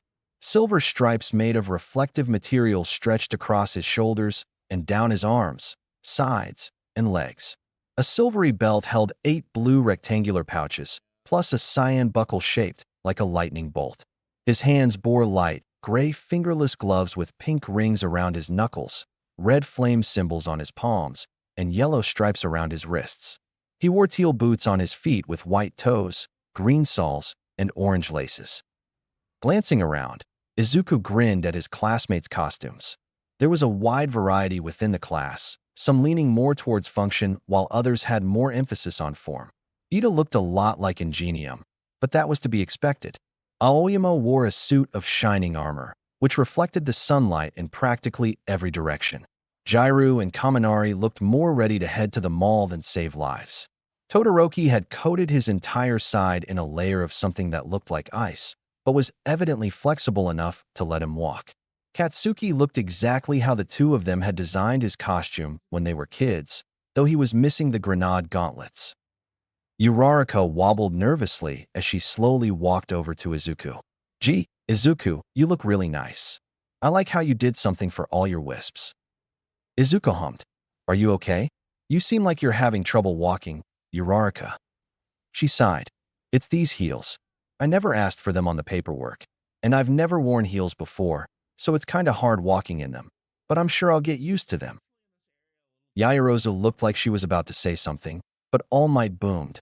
"Now then, let's jump right into things." Ida stuck a hand up. "Sir, this area resembles the testing sites from the entrance exam. Will we be conducting mock cityscape battles again?" "Not quite, young Ida. We're actually going to jump ahead a couple steps. Most televised villain fights take place outside, but looking at the numbers, villains appear indoors substantially more often. Imprisonment, house arrest, backroom deals, the intelligent villains hide in the shadows. For this exercise, you'll be split into teams of 2 and face off against each other." Ajui frowned. "Without any basic training?" "These are the basics, young Asui. This exercise is designed to determine where you all sit in terms of skill level, allowing me to find where to start. However, keep in mind that this time, you aren't just beating up robots." Yaoyorozu hummed. "How will wins and losses be determined?" Uraraka asked. "Will we be expelled if we lose?" Ida thrust a hand up again. "How will the teams be divided?" Aoyama posed. "Isn't this cape crazy?" All Might coughed into his fist. "Slow down. I promise I'll get to all your questions eventually. Now then." He reached into a pocket and pulled out a tiny booklet, a script. "The situation is thus. Dastardly villains have taken refuge inside this building and are armed with a nuclear device. The device is set to detonate in 10 minutes, and the heroes must stop it before then. In order to win, the hero team must capture both members of the villain team or touch the bomb before time runs out. Teams and matchups will be determined by random lottery." Ida started chopping his arm. "Surely there is a better method." Izuku huffed. "Not really. In the field, heroes often have to partner up with whoever else is on the scene. They won't get to choose. And villains don't often form groups out of fear of betrayal, so they generally only team up out of necessity with those nearby. Choosing teams randomly is a decent way to simulate that." All Might beamed. "Well said, young Midoriya. Now then, let's get started." Team A, Aoyama Yuga and Bakugo Katsuki. Team B, Sata Rikadu and Mineta Minoru. Team C, Tokoyami Fumikage and Midoriya Izuku. Team D, Kaminari Denki and Kudakuji. Team E, Shuji Mezu and Kyuka Jairu.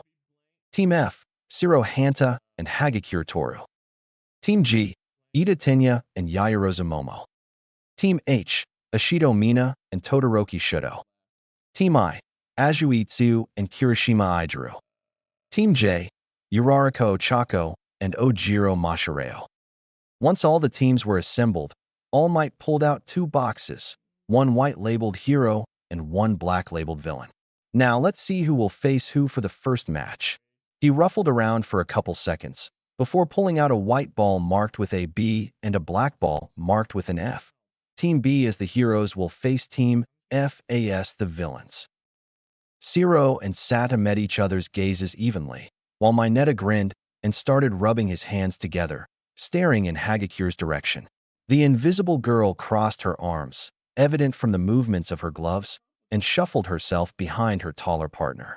Izuku frowned, taking notice of the expression on the midget's face.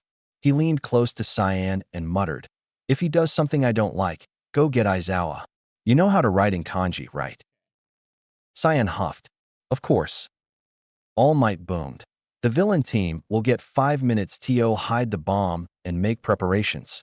The hero team will spend that time going over the floor plan from outside and making plans. Everyone else, head to the monitor room." A couple minutes after All Might had directed Team F to their assigned hideout, the hero strutted into the monitor room and took up a position by the podium under the massive holographic screen. He stuck something in his ear before picking up a pen and clipboard. "Everyone, remember to be thinking of potential strategies you may wish to employ in your own battles. The idea is to learn not just from your teachers, but also each other." Izuku frowned, leaning against the back wall of the room with the wisps playing around near the floor by his feet. "Go ahead and think about the exercise all you want. I'm more worried about Hagakure." Tokoyami, who was leaning next to Izuku, hummed, "What troubles you?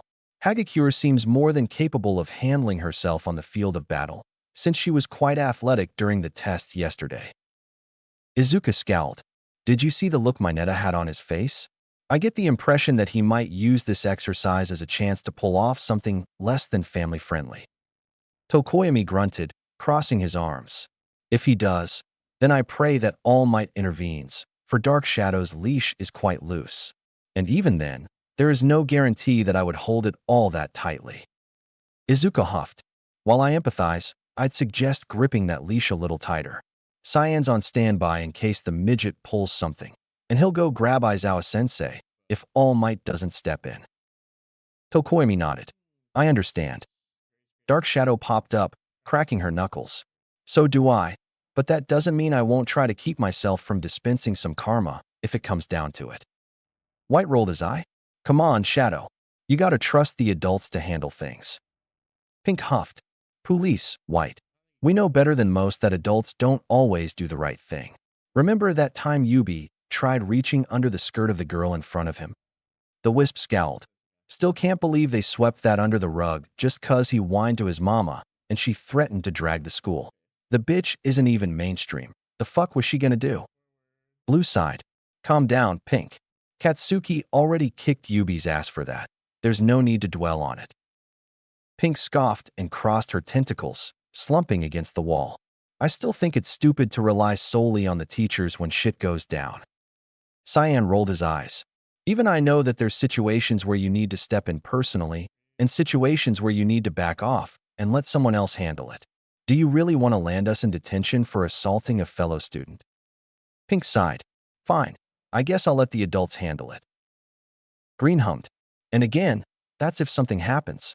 Who knows, maybe Mineta won't do anything." Izuku, Tokoyami, Dark Shadow, and the other wisps all gave her a look of disbelief.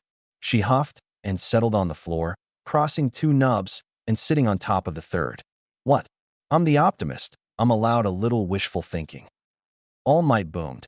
"Your 5 minutes of prep time are up. Heroes, you may now enter the building." Immediately, Sata pulled out a small packet from a belt pouch and poured some kind of white powder into his mouth, visibly bulking up. Mineta pointed at the top of the building and said something, and the larger boy picked up his partner, bodily throwing Mineta towards the roof. The class gasped in shock as the midget pulled a ball off his head and smacked it into the side of the building, sticking in place. Izuku grunted in approval as the midget fiddled with the nearby window. Good thinking. He probably didn't know, but he just bypassed a bunch of Zero's tape traps. Then again, it makes sense. The villains probably expected the heroes to enter through the front door, and Mineta knew it, so he devised a strategy that didn't involve the front door. Mineta pulled open the window and clambered inside, before raising a finger to his ear and saying something. Back on the ground, Sata nodded, before roaring and charging in through the front. Tokoyami frowned. If Mineta was going to sneak in higher up, why would he have Sata charging down below? Does that not defeat the purpose of his silent infiltration? Izuku hummed. It's a diversion. Mineta is getting Sadu to draw Siro's and Hagikure's attention, so that he can find the bomb without the villains getting in his way. Sort of a sacrificial move, though. Not great. On the screens, Hagikure left Siro to guard the bomb on the 5th floor and headed down the stairs, pausing on the 2nd floor to ditch her gloves and boots. Mineta carefully maneuvered around Siro's traps on the 4th floor, reaching the stairwell somewhat quickly. He moved up to the 5th floor and hung a string of balls from the ceiling, using it as a sort of harness to stake out the room from above. Down below, Sadu was bypassing the traps by destroying the walls they connected to, leaving a trail of destruction in his wake. Suddenly, Sadu tripped over seemingly nothing, stumbling forward directly into multiple strips of tape he hadn't yet cleared. The tape stuck fast, and it stuck hard, rendering the large teen completely immobile. A roll of capture tape seemingly floated out of a nearby room, and Izuku grunted as he realized what happened. Hagikure stuck her foot out and tripped Sadu into a trap, and he couldn't avoid it because he couldn't see her. All Might boomed. Young Sadu has been captured. On the 5th floor, Mineta glanced back and forth between the hallway and the bottom floor, clearly considering his options. After a few seconds, he took a deep breath and disconnected one end of the string of balls, swinging from it and launching himself down the hallway. Izuku nodded in satisfaction, crossing his arms. Good. Mineta hurried down the hallway, coming to a stop outside the door to the room with the bomb in it. Inside, Siro had filled the entire space with strands of tape, standing in front of the bomb defensively. Yayarosa hummed. The heroes are at a massive disadvantage. Siro has severely limited the options for approaching the bomb, and Hagikure is already on her way back up. Before long, Mineta will be trapped between hammer and anvil, with no support on its way. All Might nodded. True, young Mineta is at a severe disadvantage here, but a good hero is able to turn a bad situation on its head. Now watch carefully.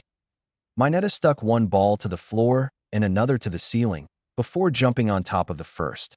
He bounced off and shot up to the ceiling, bouncing off the second ball and shooting towards the end of the hallway, going above the door frame and avoiding Siro's line of sight.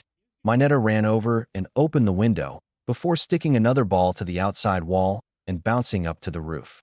The midget leaned over the edge and tossed a ball down, sticking it on the wall underneath a rear window. He dropped down to it, using it as a foothold while grabbing the window ledge, all the while not making a single sound. Siro nearly jumped a foot in the air when All Might suddenly boomed. The bomb has been secured. Hero team wins. The teen spun on his heel to stare at Mineta sitting smugly atop the bomb, a breeze from the open window sending the strips of tape fluttering.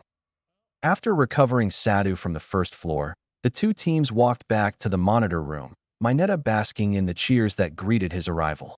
All Might boomed. Excellent work from both sides. Now, who can analyze what each team did wrong? Mineta opened his mouth to ask something, but Yayarozu cut him off. The villain team mistakenly assumed that both members of the hero team would come in through the front door, twice. In fact, as Siro only watched the door to the room with the bomb. However, Mineta sent his opponent in as a sacrificial lamb, meant to only distract the villains. Sada's capture was practically guaranteed the moment the heroes chose to split up. Izuku grunted. While it wasn't a bad play logically, it's still not something that heroes should do in the field. Out in the real world, villains will fight to kill, not to capture. Sending in your only backup as a one-use diversion means that you'll have that hero's blood on your hands. While Mineta won the exercise, he still lost his partner, and that'll hurt his chances in future team-ups. Nobody's going to want to work with the guy who let a fellow hero be killed for the sake of the mission. Mineta hung his head in shame, only to perk up when Yayarozu continued. That being said, it may have been the right choice to go for the bomb instead of trying to save Sadu. Due to Mineta's short stature, direct confrontation may not have been viable, especially if Hagikure had used her comm link to call Siro for backup. In addition, not being able to see Hagikure would place Mineta at a massive disadvantage, and she might have even been able to capture him on her own, thus winning the match. Sneaking around behind Siro and securing the bomb stealthily was an intelligent play. even if the setup for it was less than desirable. All Might beamed. A wise assessment on both parts. Remember, win or lose, there's something to be gained from this match. Now let's see who's up next. He ruffled around in the boxes before pulling out a white E ball and a black C ball. Team C as the villains will face Team E as the heroes. Due to young Ciro's traps, we'll use a different building. Chapter 5. Summary. The battle trials continue, and Izuku starts to get a sense for the capabilities of his classmates, some of whom are a lot more capable than it would seem at first glance. Izuku hummed as the wisps set down the bomb in a room on the 5th floor. You'd think they'd make it a bit heavier, to more closely resemble an actual bomb. Tokoimi frowned. Perhaps so, but making it lightweight allows for easier transport, especially if the match needs to be relocated. Izuku shrugged. That's fair. He considered the bomb, then the area around it. You know, Ciro had the right idea. You don't want the bomb to be easily reachable. Move the bomb to that corner. The wisps obliged, and Izuku cleared his throat, then warbled. Yellow, drill out the floor around the bomb, but leave the floor under it intact. Tokoimi, come with me. The bird-headed boy nodded and followed Izuku out of the room, the wisps flying behind them. Yellow obediently drilled a curve in front of the bomb, before starting a pattern moving back and forth in increasingly wider curves, leaving a pattern of curved stripes in the floor. As soon as Yellow finished, Izuku grunted. All right, Yellow, make holes for the others to get through and be ready in the room underneath. Once the wisps were in position, he called out, Pink, start cutting the floor strips down. Everyone else, catch them before they hit the floor and set them down gently. We don't want to make any noise. As the wisps got to work, Tokoimi nodded in satisfaction. From what I observed yesterday, neither Shuji nor Jairu should be able to clear that gap. Shuji has a decent standing long jump, but his performance yesterday makes me believe he is incapable of this distance. Izuku nodded as Pink started cutting the bigger strips in half before disconnecting them from the walls. Exactly. And Jairu's athletic, but I don't really think she's climbs the outside of a 5-story building athletic. What's our strategy beyond this? Tokoimi hummed. I believe it would be prudent if you positioned yourself in the room underneath the bomb. Your wisps are much more patient than Dark Shadow, and would be better for holding a defensive position while she goes on the attack. Furthermore, we have already proved that 2 of them together can lift the bomb, and All Might never said that it could not be moved mid-match. This could potentially come down to playing keep away. Cyan snorted. I'm excellent at keep away. Izuku glanced over to see that all of the strips had been cut away from the wall and gently stacked at the back of the room below. Nodding in satisfaction, he turned to Tokoimi and held his hand out. Good luck. If you need help, give me a buzz. Remember, I'm not the only one who can make use of the wisps. Tokoimi smirked and accepted the handshake. Indeed. As the bird-headed teen walked off, Izuku turned around and stepped through the doorway, Green catching him just before he hit the floor below. As he walked towards the middle of the room, he gave her a curious glance. Why? You know I can handle a 2-story drop. Green rolled her eye. Yes, but you just said you wanted to keep quiet for the time being, and dropping an entire floor was bound to make noise. That's fair.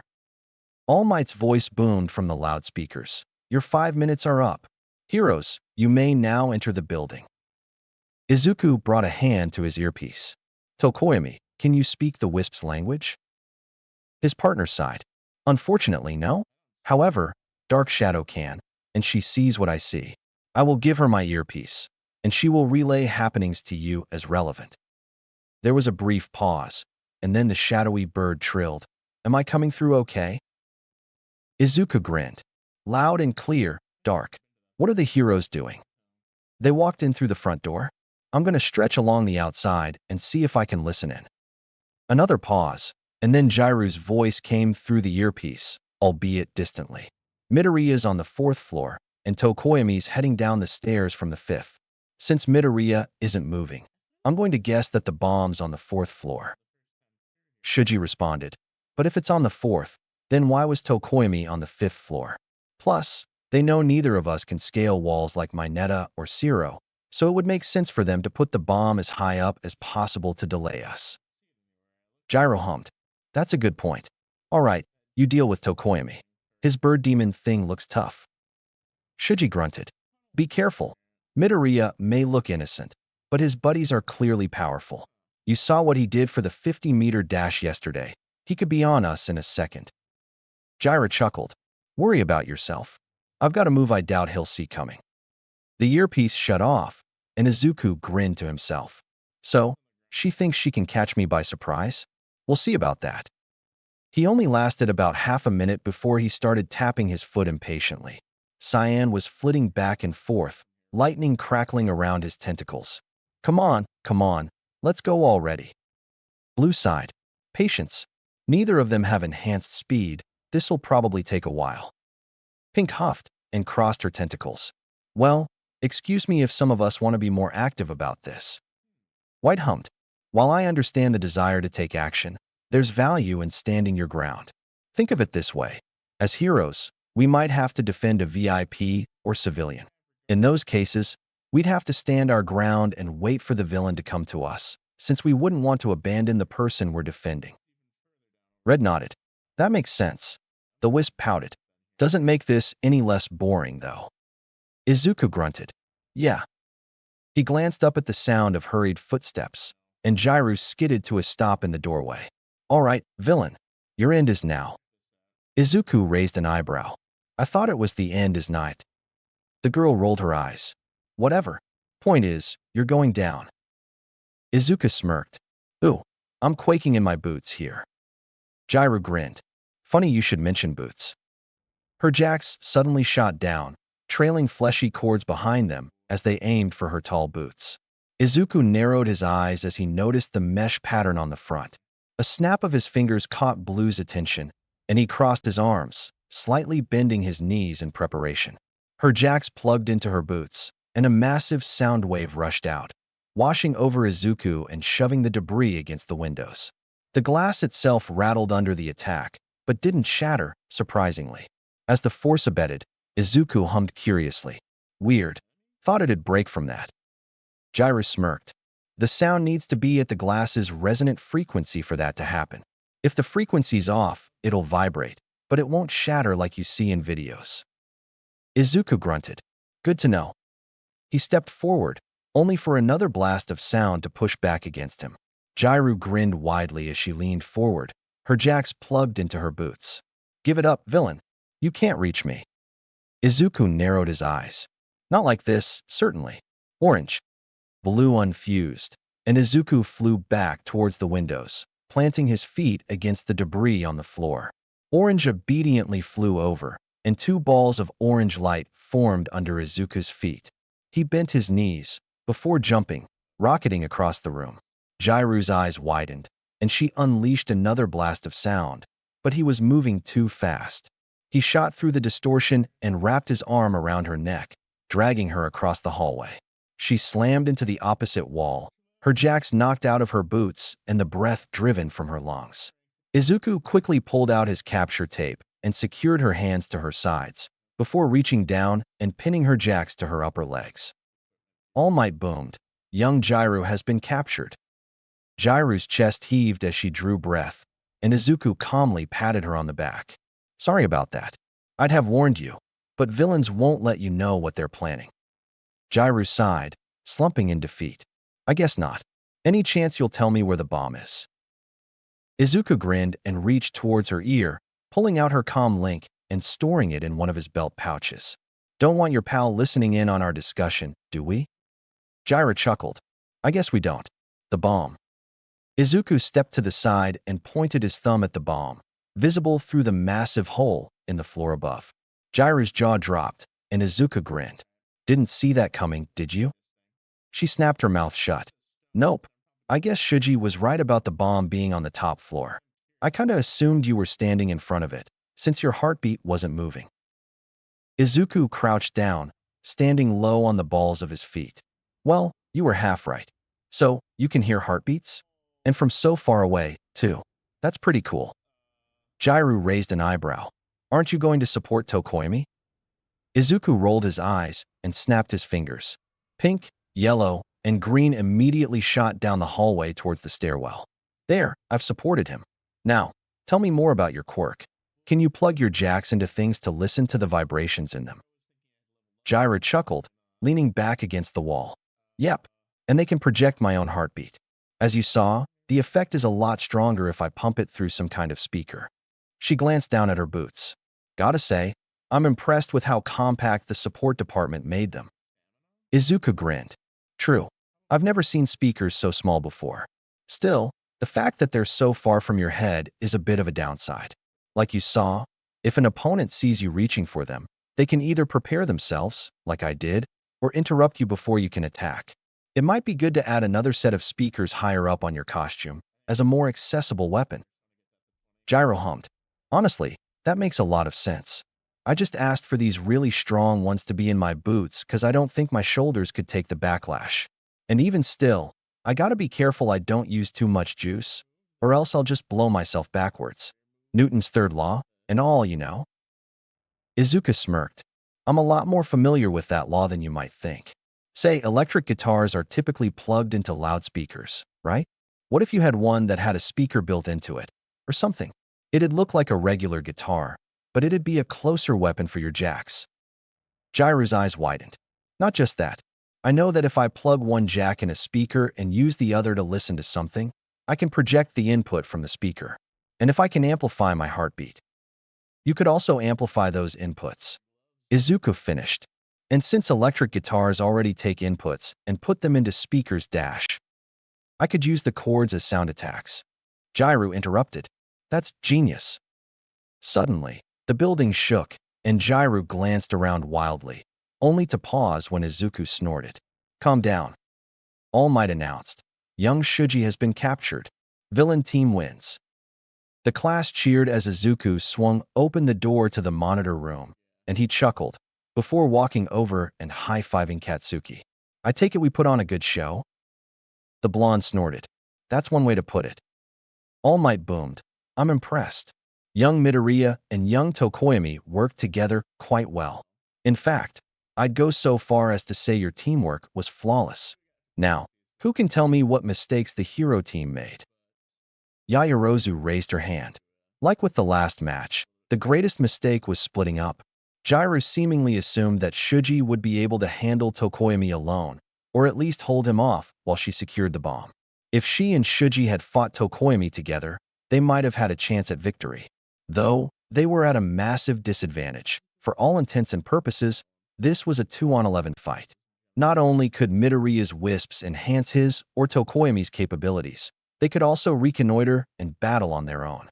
In a real fight, had Jairo managed to detain Midoriya, a wisp could have released him. And besides, her chances of beating Midoriya by herself were slim to none. The more practical route would have been to face Tokoyami alongside Shuji, a fair 2-on-2, before then facing Midoriya as a team. Jairo could have briefly pinned Midoriya as she did here, thereby giving Shuji a brief window to either finish Midoriya off or secure the bomb unimpeded. Ida interjected. Another disadvantage of the heroes was that their discussions could be overheard, while the villains had a code that allowed them to discuss their plans safely.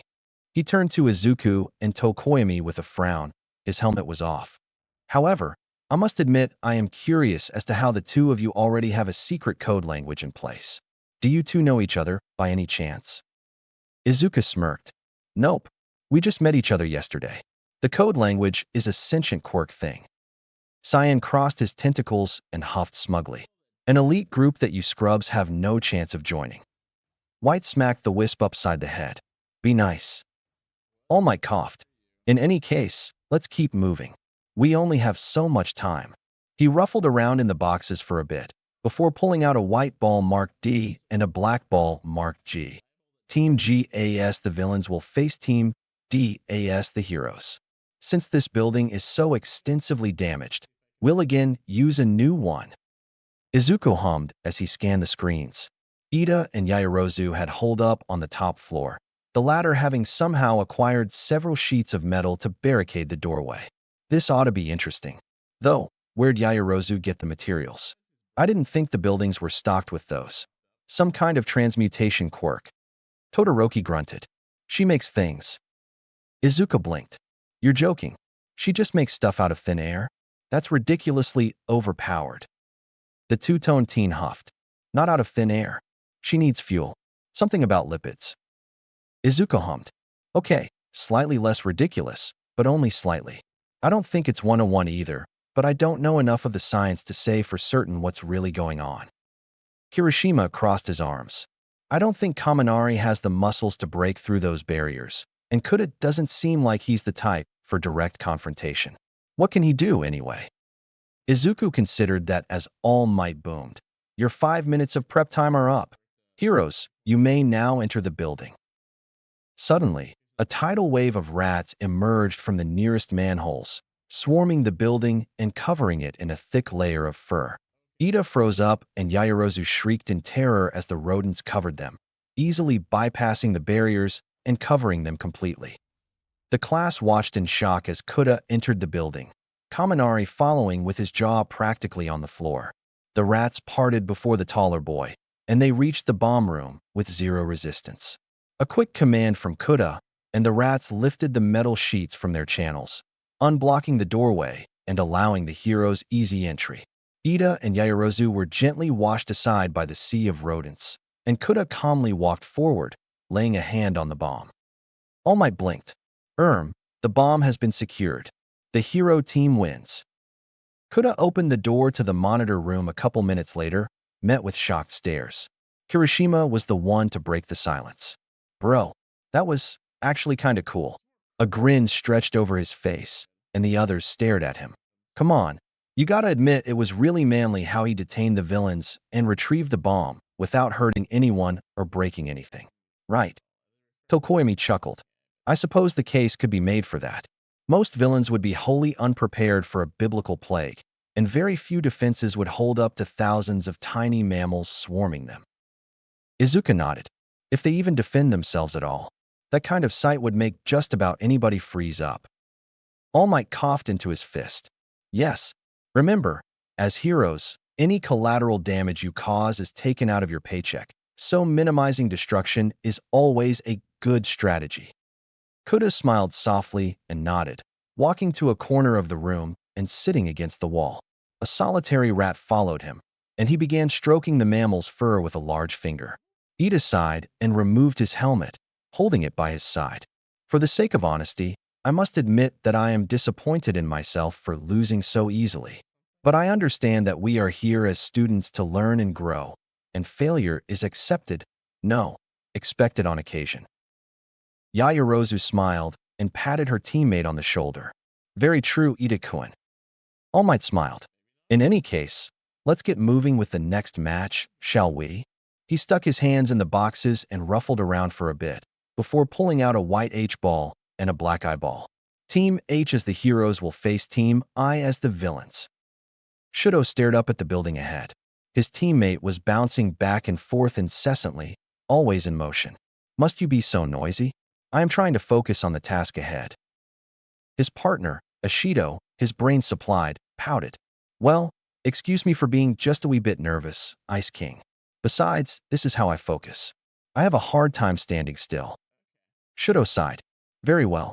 I was originally planning to freeze the building solid, but if you refuse to stay back and let me handle it, then I suppose a different tactic is required. Ashido frowned. You were going to do everything? That's no fun. Though, hey, isn't Azui a frog? Shudo raised an eyebrow. And what if she is? Ashido hummed. Well, aren't frogs cold-blooded? Wouldn't she have problems if she was suddenly exposed to a bunch of ice? Shudo paused. True. Many frogs hibernate during the winter, usually by way of burrowing. While wood frogs can technically be frozen solid and still survive, they require a large intake of sugar beforehand. I can't count on Azui being similarly prepared. In that case, I will try not to use my quirk on her. Ashido smirked. Huh, I guess you can be considerate of others. Shudo huffed. We may be opponents at the current moment, but she is still my classmate. It would do me no good to deliberately harm my allies. Refresh my memory, what is your quirk? Ashido grinned. I can produce acid of varying corrosiveness and viscosity from anywhere on my skin. And since my costume designer put holes in my shoes like I asked, I can produce it from my feet and slide around like I'm on a slip and slide. Shudo nodded. A mobility option is a good idea for any hero. I, myself, can create a layer of smooth, slippery ice underfoot in order to get around more efficiently. Ashido's eyes widened, and she grinned wider. Say, can you make ramps out of your ice? Shudo huffed. Quite easily. Why do you ask? She made a sweeping motion with her arm, before pointing up at the roof. I'm thinking if I get enough momentum and a good angle, I can launch myself up to the roof. If you can make ice underfoot, you could just make a pillar rise under yourself, so you can follow me. Shudo hummed. That is not a bad idea. All Might boomed. Your prep time is up. Heroes, you are now cleared to enter the building. Shudo swept his right arm, and a giant slope of ice stretched out away from the target building. Ashido ran up the ramp, and he formed a smaller ramp aimed towards the roof. Her voice crackled through his earpiece. I'm gonna need a taller starting point, Ice King. Rolling his eyes, he placed his right hand against the larger ramp, and a shelf of ice erected from the tall end. Tall enough for you. She cackled. Excellent. Coming through. Shudo calmly stepped to his left, and Ashido shot past, flying through the air towards the roof. She fell just barely short, grabbing the ledge with one hand. She flailed around for a bit, before finding a foothold atop a window frame with her left foot. From there, she easily grabbed the ledge with her other hand and heaved herself up and over onto the roof. Shudo chuckled and walked across the street, stopping next to the doorway and shifting his right foot. A pillar of ice shot up from the ground under his feet, quickly raising him up to roof level. As he stepped off onto the concrete, he glanced down at where Ashido was on her back, panting, already out of breath. Shameful. Heroes need better stamina. She grinned up at him. Oh, I can give you stamina, big boy. Shudo rolled his eyes. Focus. We have work to do. She groaned in exaggerated annoyance and sprang to her feet. You're no fun. Come on, let's move. As he followed her inside, he couldn't help but chuckle under his breath. Father would absolutely loathe her, so I guess I can tolerate her. Izuku hummed as he watched Ashido and Todoroki ascend to the rooftop together. Huh, the hero team is working together. Whatever next. He could see that Azui and Kirishima had hidden the bomb on the fourth floor. With no way to cut off access like Izuku had, they'd resorted to standing back-to-back next to the bomb, watching the entrance and the windows at the same time. Ashido and Todoroki swept the fifth floor together, the former taking the lead and the latter keeping watch behind. They quickly moved down to the fourth floor, Todoroki taking the lead this time.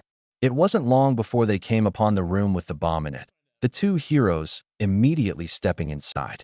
Todoroki erected a wall of ice behind them, locking all four combatants in the room. Kirishima grinned and banged his fists together, immediately launching himself at the other two. Todoroki threw up a thick sheet of ice that blocked the redhead, and Ashido darted around the conflict, sliding across the floor and flinging a glob of acid at Azui. The green-haired girl dodged and bounded forward, immediately lashing out with a dropkick. Ashido sidestepped, throwing a clumsy punch as her opponent passed. The blow missed, and Azui landed on all fours, immediately whipping her tongue out and wrapping it around Ashido, before bodily throwing the pink girl towards the outer wall. A wall of ice caught Ashido before she hit the concrete and glass, and Izuku glanced over at where Todoroki was still calmly evading Kirishima's bullheaded assault. Every strike was either dodged, caught, or blocked by ice. Izuku hummed in approval. Todoroki has training. Not a lot of high schoolers can claim that level of skill. Yaoyorozu sighed. Well, to be fair, his father is Endeavor, so being unable to fight was never really on the table for him. Izuku blinked. Seriously? He's Endeavor's kid? I didn't even know Endeavor was married, let alone a dad. Ida hummed.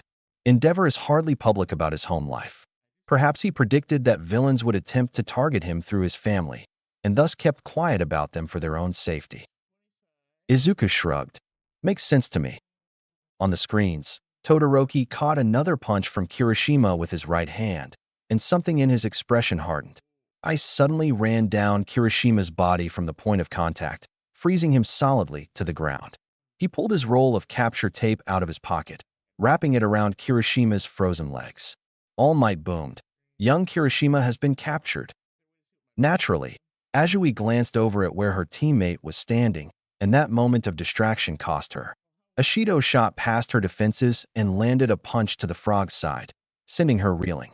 Todoroki followed up by quickly stringing more capture tape around Azui's legs, effectively disabling her greatest weapons. The team carefully set her down on the floor before walking past and setting a hand on the bomb. All Might announced, both villains have been captured, and the bomb has been secured. Hero team wins. Chapter 6. Summary. The battle trials come to an explosive conclusion. Meanwhile, enter Best Gremlin. Todoroki opened the door to the monitor room, met with polite clapping and quiet cheering from the rest of the class. He grunted, though Izuku could just barely make out a hint of a smile under that mask. He walked inside, immediately moving to stand next to Yaoyorozu. Ashido skipped in behind him, a spring in her step and a smirk on her face. Azui dragged Kirishima behind her, the redhead practically catatonic after his defeat. All Might boomed. An excellent display from both sides. Now, what mistakes were made in this match? Yaoyorozu raised her hand immediately. The largest blunder was assuming, again, that the heroes would enter through the front door, while Azui dash. Call me Tsu, Karo. The raven-haired girl bowed her head. While Tsu did account for possible overhead entry by placing the bomb on the 4th floor rather than the 5th, the heroes still only had to search 2 floors. Still, the villains at least had the foresight to watch both the door and the windows, especially considering Minetta's ploy in the first match. Izuku frowned.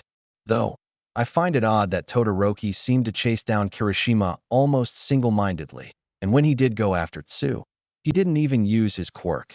What's up with that? Todoroki grunted.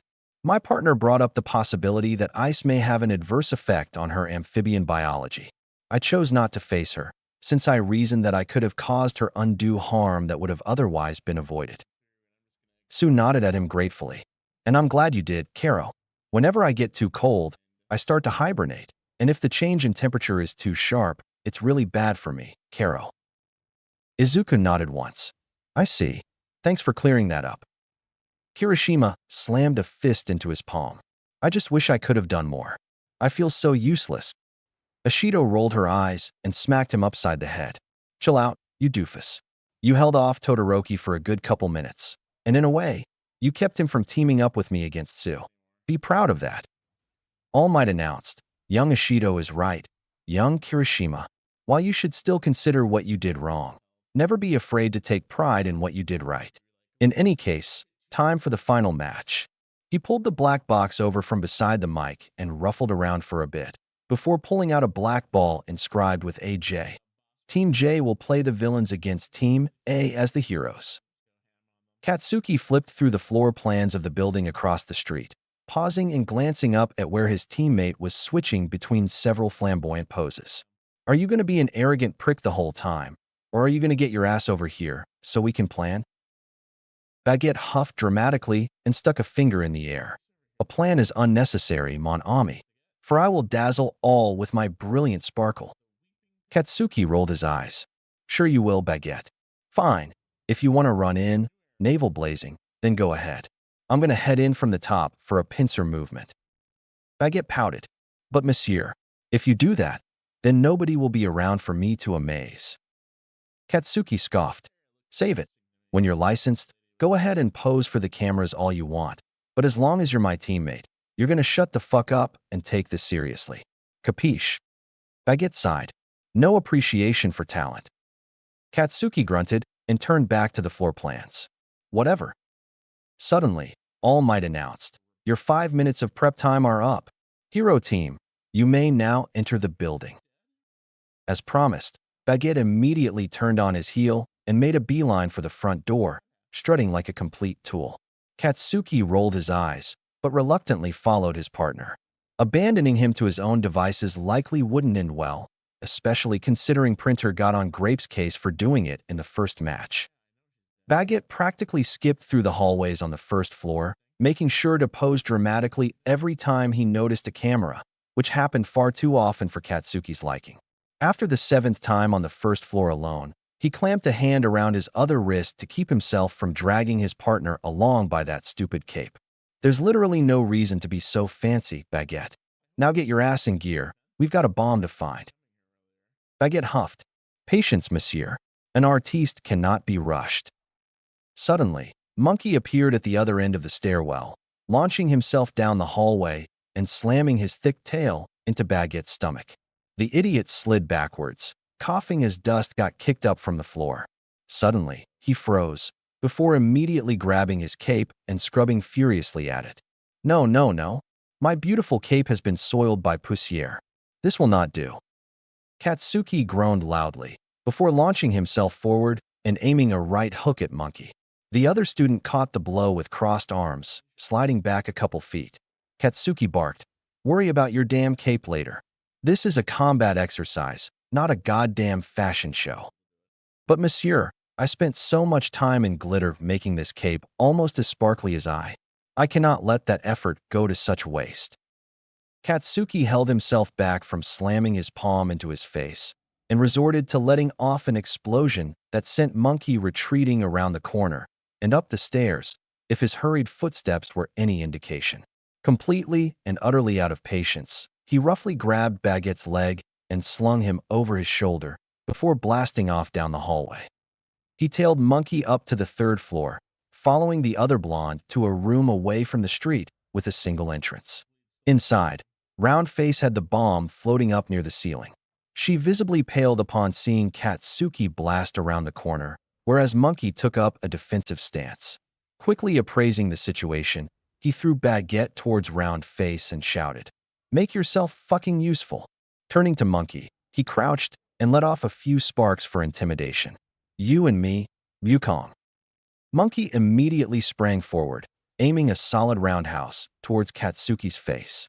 He blocked it with his left arm and retaliated with a right hook, which was deflected and countered by a swinging tail. Katsuki grinned and ducked underneath, before aiming an uppercut with his left fist at Monkey's chin. It connected, and the other teen was lifted off the ground by the force. Katsuki attempted to follow up with a swift kick to the chest, but was interrupted by Baguette being flung at him from across the room at speeds that shouldn't have been possible. Roundface, he thought quickly, grabbing Baguette by the leg and throwing him at Monkey like an improvised bola. He turned to block her clumsy punch, before retaliating with a quick knee to the solar plexus. She hunched over, her cheeks bulging and her arms wrapped around her stomach protectively.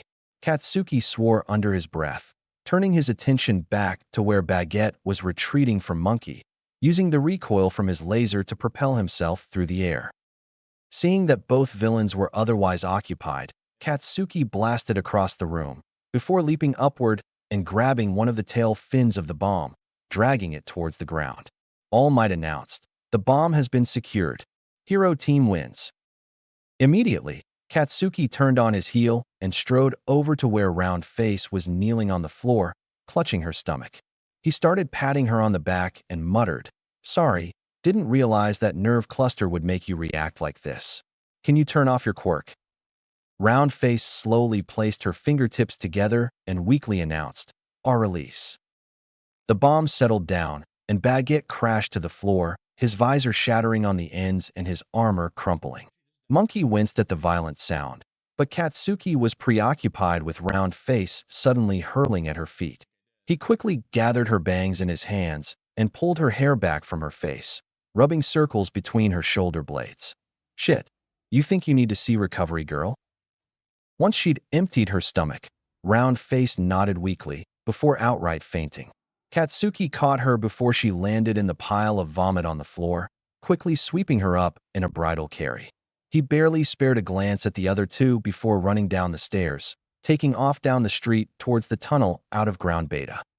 Izuku hummed worriedly as Katsuki beelined out of the building and towards the exit of Ground Beta. "Yikes. I know getting hit in the solar plexus is unpleasant, but I didn't think it'd induce vomiting that badly." Ashido winced. "I talked to Uraraka a little bit after the quirk apprehension test yesterday, and she told me that floating too much stuff makes her nauseous, especially if she floats a living thing.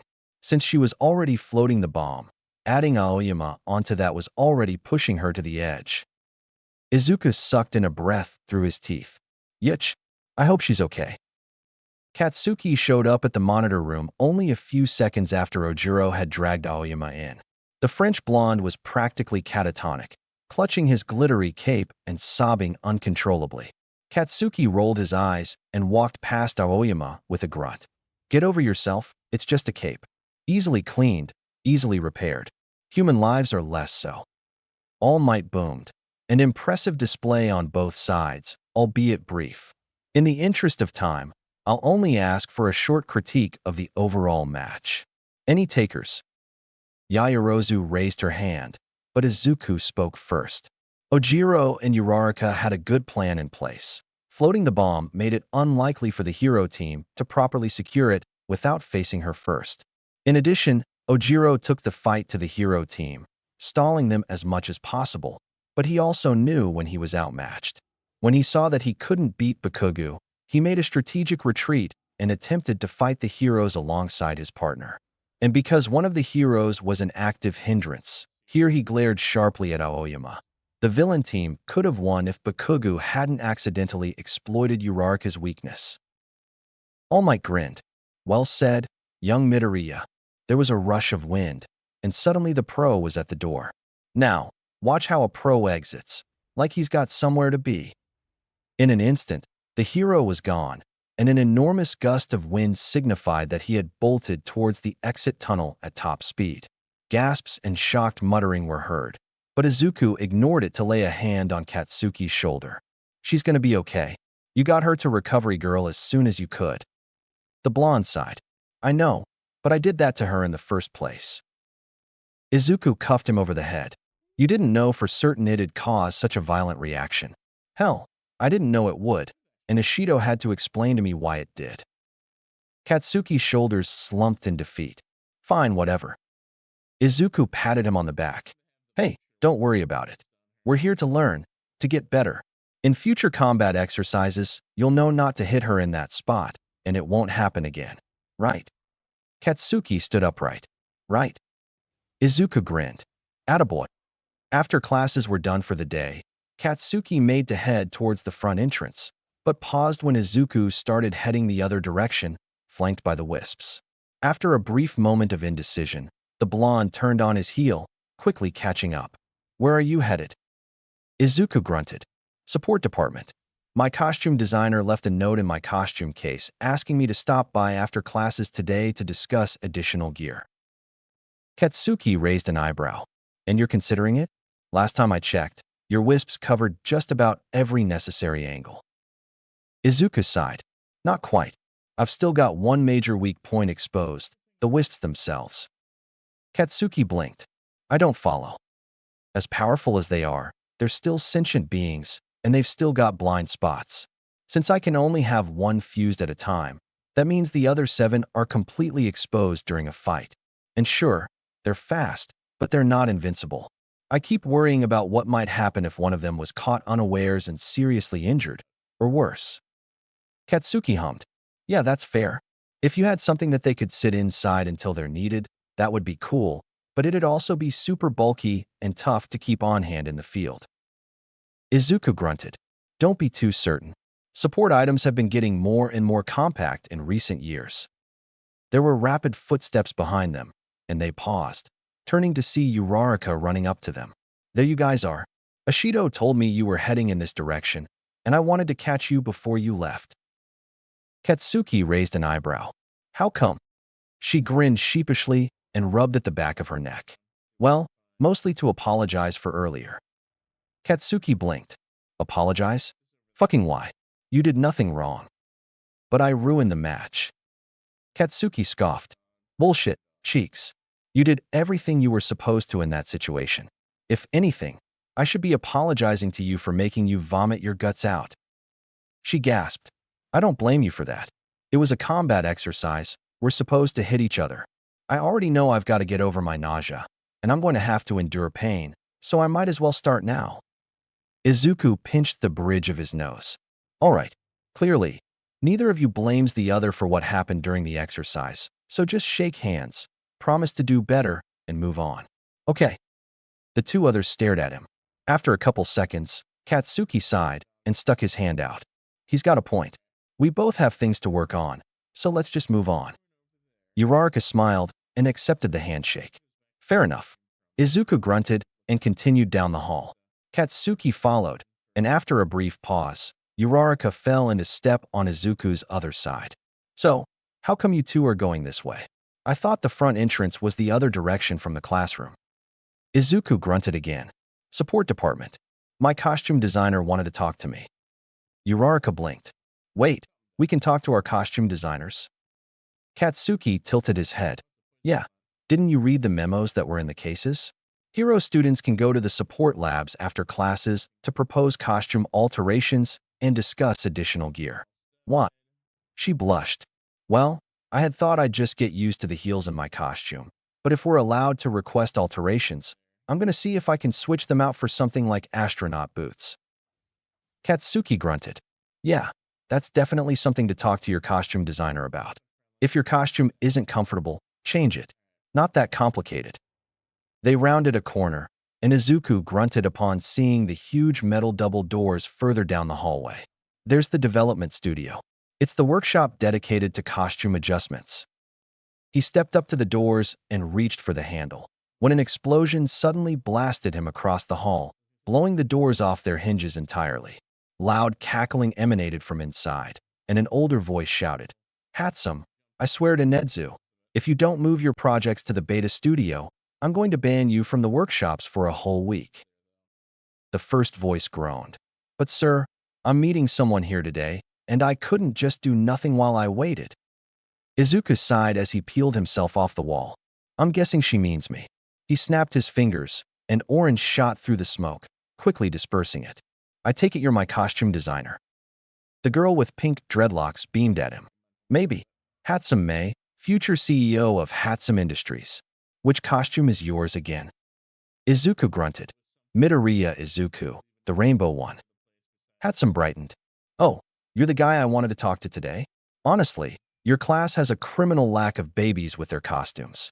Wire's the only one who got to include some Nito grenade gauntlets with one of hers. Katsuki scowled. You mean the functional weapons that definitely shouldn't have been given to a hero student on the first day of classes? Power Loader waved a hand dismissively. Don't worry, I made sure she added a toggle. If you slip on the pin coverings upside down, the tanks won't siphon your sweat.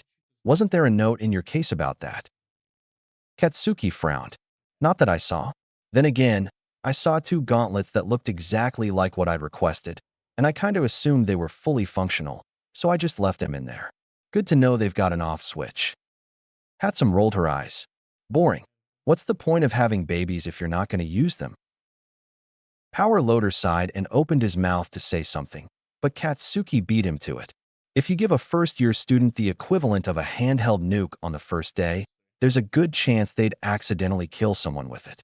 We've got to learn control before we start messing with weaponry, or people are going to get hurt. Got it. Hatsum paused, then nodded emphatically. Got it. Wait on the babies until the user's trained to operate them. Power Loader gave Katsuki an extremely grateful look before adding, of course, that's specifically for weapons. For mobility aids like your hover saws, those are more applicable for early on. Uraraka perked up. Hover saws? Those sound interesting. What dash? Hatsum held a hand up. Up BUP. I've got a meeting. You and I can talk later, but right now, I have a client to negotiate with. The support student grabbed Izuku by the wrist and dragged him over to an empty testing room, pulling him inside and closing the door before whirling to face him with stars in her eyes. Before she could say anything, Izuku held up a hand. Keep it slow enough that I can register what you're saying, all right? She nodded quickly. Sure, I can do that. Izuku crossed his arms. All right, what's on your mind? Hatsum grinned. So, Majima-sensei let us watch the footage of the entrance exam for our assigned clients, and I noticed that your buddies kept flying around loose, which doesn't seem safe for them. Izuku grunted. True. I was actually hoping to discuss some kind of housing for them, so they aren't vulnerable mid-fight. Hatsum beamed. That's what I was thinking. So, I went ahead and whipped up a quick prototype baby that I wanted to test, but couldn't without something from you. She ran to a corner of the room and slid open a drawer, pulling out a weird-looking device. It had a flat cylindrical base made of red plastic, with two small clamps underneath a clear plastic lid that was hinged on one side and fastened on the other. Here, if my hypothesis is correct, the final piece should allow this baby to safely contain a single wisp. Izuku raised an eyebrow. And what final piece would that be? She grinned. Some of your hair, duh. Izuku blinked, and she rolled her eyes. Oh, come on, it's obvious. Your hair is normally prismatic, and it changes color when you fuse with a wisp, so clearly they're being stored in your hair in some way. Izuku raised a finger, then paused, finding that he didn't really have a counterpoint to that. Okay, that's fair. He reached behind his head and pulled out a few strands of hair, noting that it seemed to glow even in the dim lighting of the room. That good enough? Hatsum beamed and snagged the hairs from his grip, immediately opening the device and slotting them into the clamps. That should do it. Now, which one wants to be the guinea pig? The wisps exchanged glances, and Blue cautiously tapped a nub against the exposed hairs. There was a flash of light, and Hatsum snapped the lid shut, revealing that the hairs within were now a brilliant blue. She cackled maniacally, but Izuku wasn't convinced, holding his hand out. Taking the hint, she handed him the device, and he flicked the lid open. There was another flash, and Blue backflipped into the air, his eyes spinning. Whoa, that was weird. Green floated closer, rubbing her front nubs together worriedly. Are you all right? Blue shook his head, his eyes refocusing. Yeah, I think I'm okay. It's just really weird to fuse with something that's not alive. Izuku grinned and locked eyes with Hatsum. Works like a charm. She grinned widely. Excellent. I'll get right on machining 7 more of those babies. I noticed there's a lot of empty room on the back of your costume, so I figure I can stick him there. Izuku rubbed at his chin. Actually, I want to check something. He pointed at the curved side of the lid. Could you drill a small hole through there? Just enough that the hairs would fit through. Hatsum nodded and dashed out of the room, quickly coming back in with a small drill bit. She quickly bored a hole in the side of the lid, and Izuku adjusted the hairs in the clamps so that the ends were sticking out. Red fused with the hair, and Izuku laid the container on his palm, making sure the tips were touching his skin. He mentally prodded it, and there was another red flash, leaving the detached hairs prismatic. Izuku glanced up, and sure enough, his own locks were now red. Another mental push, and the clamped hairs turned red again. A fourth flash, and red floated up to join the others, rubbing his head with one of his tentacles. Izuku nodded in satisfaction. Figured, if the hair is touching my skin, the wisp can move from the container to my body without exposing itself. So, if I give you some more hairs, could you wire these containers into the costume so that the hairs are touching my skin? Hatsum cackled and snatched the container from his hand. Child's play, Captain Rainbow. Just watch. You'll have an epic new costume before your heroics exercise tomorrow. Chapter 7. Summary. Reporters and elections and break-ins. Oh no. Meetings and talking and OCs. Oh my. Izuku rounded the corner before Yue and paused, Katsuki running into him due to the sudden stop. What's up? Izuku grunted and gestured to the crowd milling around the front gate. Reporters. Katsuki groaned and shouldered his bag. Fucking wonderful. All right, let's get this over with. They walked towards the school, the cries of the reporters growing louder and clearer as they approached. As they watched, a Gen Ed student attempted to push through the crowd and was surrounded immediately with microphones and cameras being shoved in his face. Hey you, All Might's teaching here, right? What's he like as a teacher? Is it true he always smiles, even while talking? What subject is he teaching? Which costume does he wear? Or is he in civilian clothing? What does his breath smell like? Wordlessly, the student gestured to the shoulders of his uniform, 2 buttons set on each side. The closest reporter groaned and turned on her heel, announcing, "This kid's in Gen Ed, he's got nothing." She walked up close to the gate and shouted, "Come on, give us All Might already." The crowd moved in behind her, inadvertently shoving the Gen Ed kid back away from the gate. Izuku and Katsuki walked up as the purple-haired teen gave the reporters a dirty look. Izuku tapped him on the shoulder with a worried expression. "You okay?" In lieu of an answer, the kid gave a thumbs up. Izuku frowned, taking in the dead expression and eye bags that gave Aizawa senseis a run for their money. "You don't look like it." Having trouble sleeping? A nod. Izuku winced. Yeah, I know what that's like. He pointed over his shoulder with his thumb at where Yellow was flying rings around the other wisps. I gotta make sure to let that one exercise before bed, otherwise he keeps me up all night. The Gen Ed guy gave him a sympathetic look and stuck his hand out. Shinso Hitoshi 1C. Izuku accepted the handshake. Midoriya Izuku 1A. Katsuki grunted. Bakugo Katsuki also 1A. Now, how are we going to get to classes? Those damn reporters are blocking the entrance. Shinso raised an eyebrow. Hero students wanting to avoid the cameras? That's a shocker. Izuku grunted, ignoring Shinso's comment. I'm tempted to cause a diversion with red down the block and cite sentient quirk legislation as an excuse. Technically, I have a provisional civilian license so that the wisps can exist and exercise without breaking quirk usage laws. But I don't want to risk causing property damage. Katsuki hummed, considering the crowd. Cyan maybe? Dart each of us through one by one. Shinso coughed. And what about me? Katsuki raised an eyebrow at the insomniac. Did you think you weren't included in that us? Shinso blinked. Kinda. Izuku hummed, considering the reporters and glancing at Cyan. My civilian license doesn't cover the fusing. There was a cough behind them, and the three of them turned to see Ida standing there. If I might interrupt, while it's not well known, there's a side entrance about a block down from here. You just need to scan your ID card to open it. Midoriya, if you keep your wisps in your bag, they should be let through with you. Izuku nodded gratefully. Thanks for the tip, Ida. The taller boy waved his hand dismissively. Think nothing of it. Because of my brother's career, I've had to deal with reporters myself on occasion, and believe me, they're extremely unpleasant. When the bell rang to signal the start of homeroom, Aizawa-sensei walked in with a supremely annoyed look on his face. Wisely, everyone shut up, and he huffed as he stepped up to the podium. Good thinking. Reading the room is an important skill for anyone, not just heroes. In any case, today you'll need to make a decision that'll impact the rest of your time here at UA. Nobody dared to breathe. You'll need to decide on a class representative. There was a collective sigh of relief before everyone began clamoring to be chosen. Blue whimpered and ducked inside Izuku's bag, and Green followed her fellow wisp. The others congregated in the rafters, away from the din, and Izuku wished he could join them. After a little while, Ida shot up and shouted, Everyone, since we clearly cannot come to a consensus, we must decide this rationally. We will hold a democratic vote to choose our class representative. Kaminari frowned. We've only known each other for a couple of days. Wouldn't everyone just vote for themselves? Perhaps.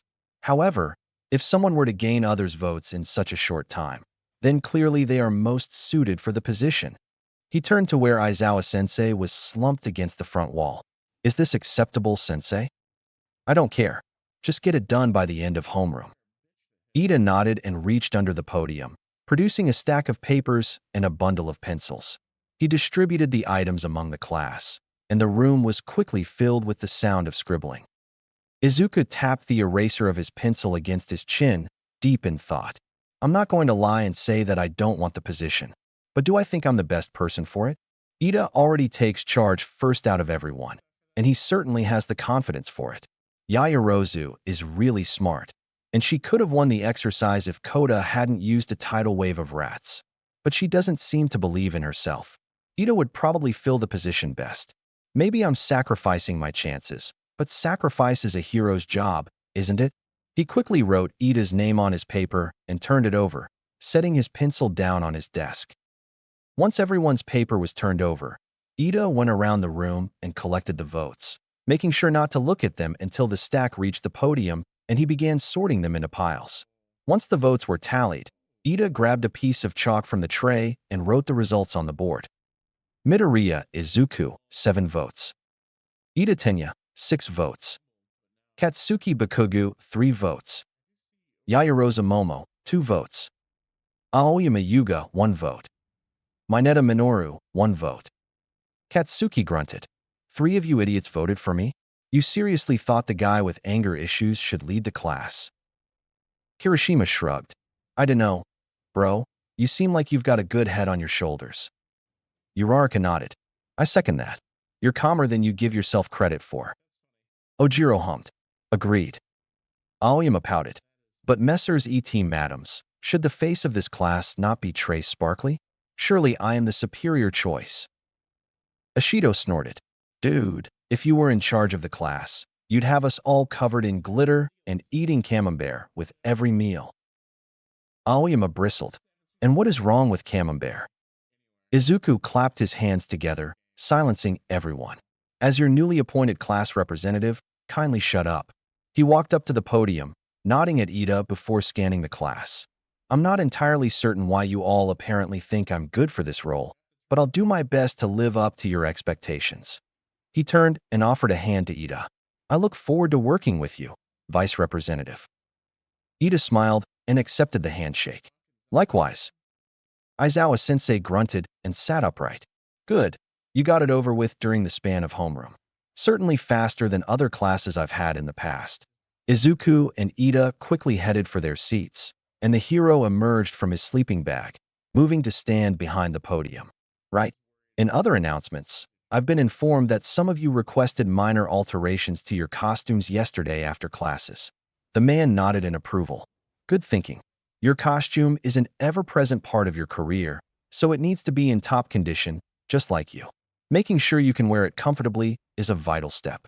Midoriya, I'm told that your updates are taking longer than expected, but Power Loader assures me your costume will be available by tomorrow's Foundational Heroics class. Uraraka, your updates are already finished, so I recommend stopping by the development studio after classes today to make sure everything is comfortable and in working order. Yaoyorozu, your request for an alternate costume has been received by the designated company, and it should be ready by next week. Mineta pouted. Why? It's already perfect. The midget suddenly reeled back in his seat as Cyan practically teleported in front of him, staring him down resolutely. At the same time, Aizawa-sensei fixed the short boy with a sharp glare. Make another comment like that, and you're expelled. Mineta whimpered and nodded, and the teacher grunted. Hagakure, you've been specifically requested to come down to the development studio after classes today. Power Loader noticed the schematics for your costume and insisted that you needed something else. He quickly fixed Mineta with another glare before the midget could say anything. Also, a quick word about yesterday's exercise. For those of you who won, don't think you don't still have room to improve from where you are. Likewise, for those of you who lost, don't think that you're failures.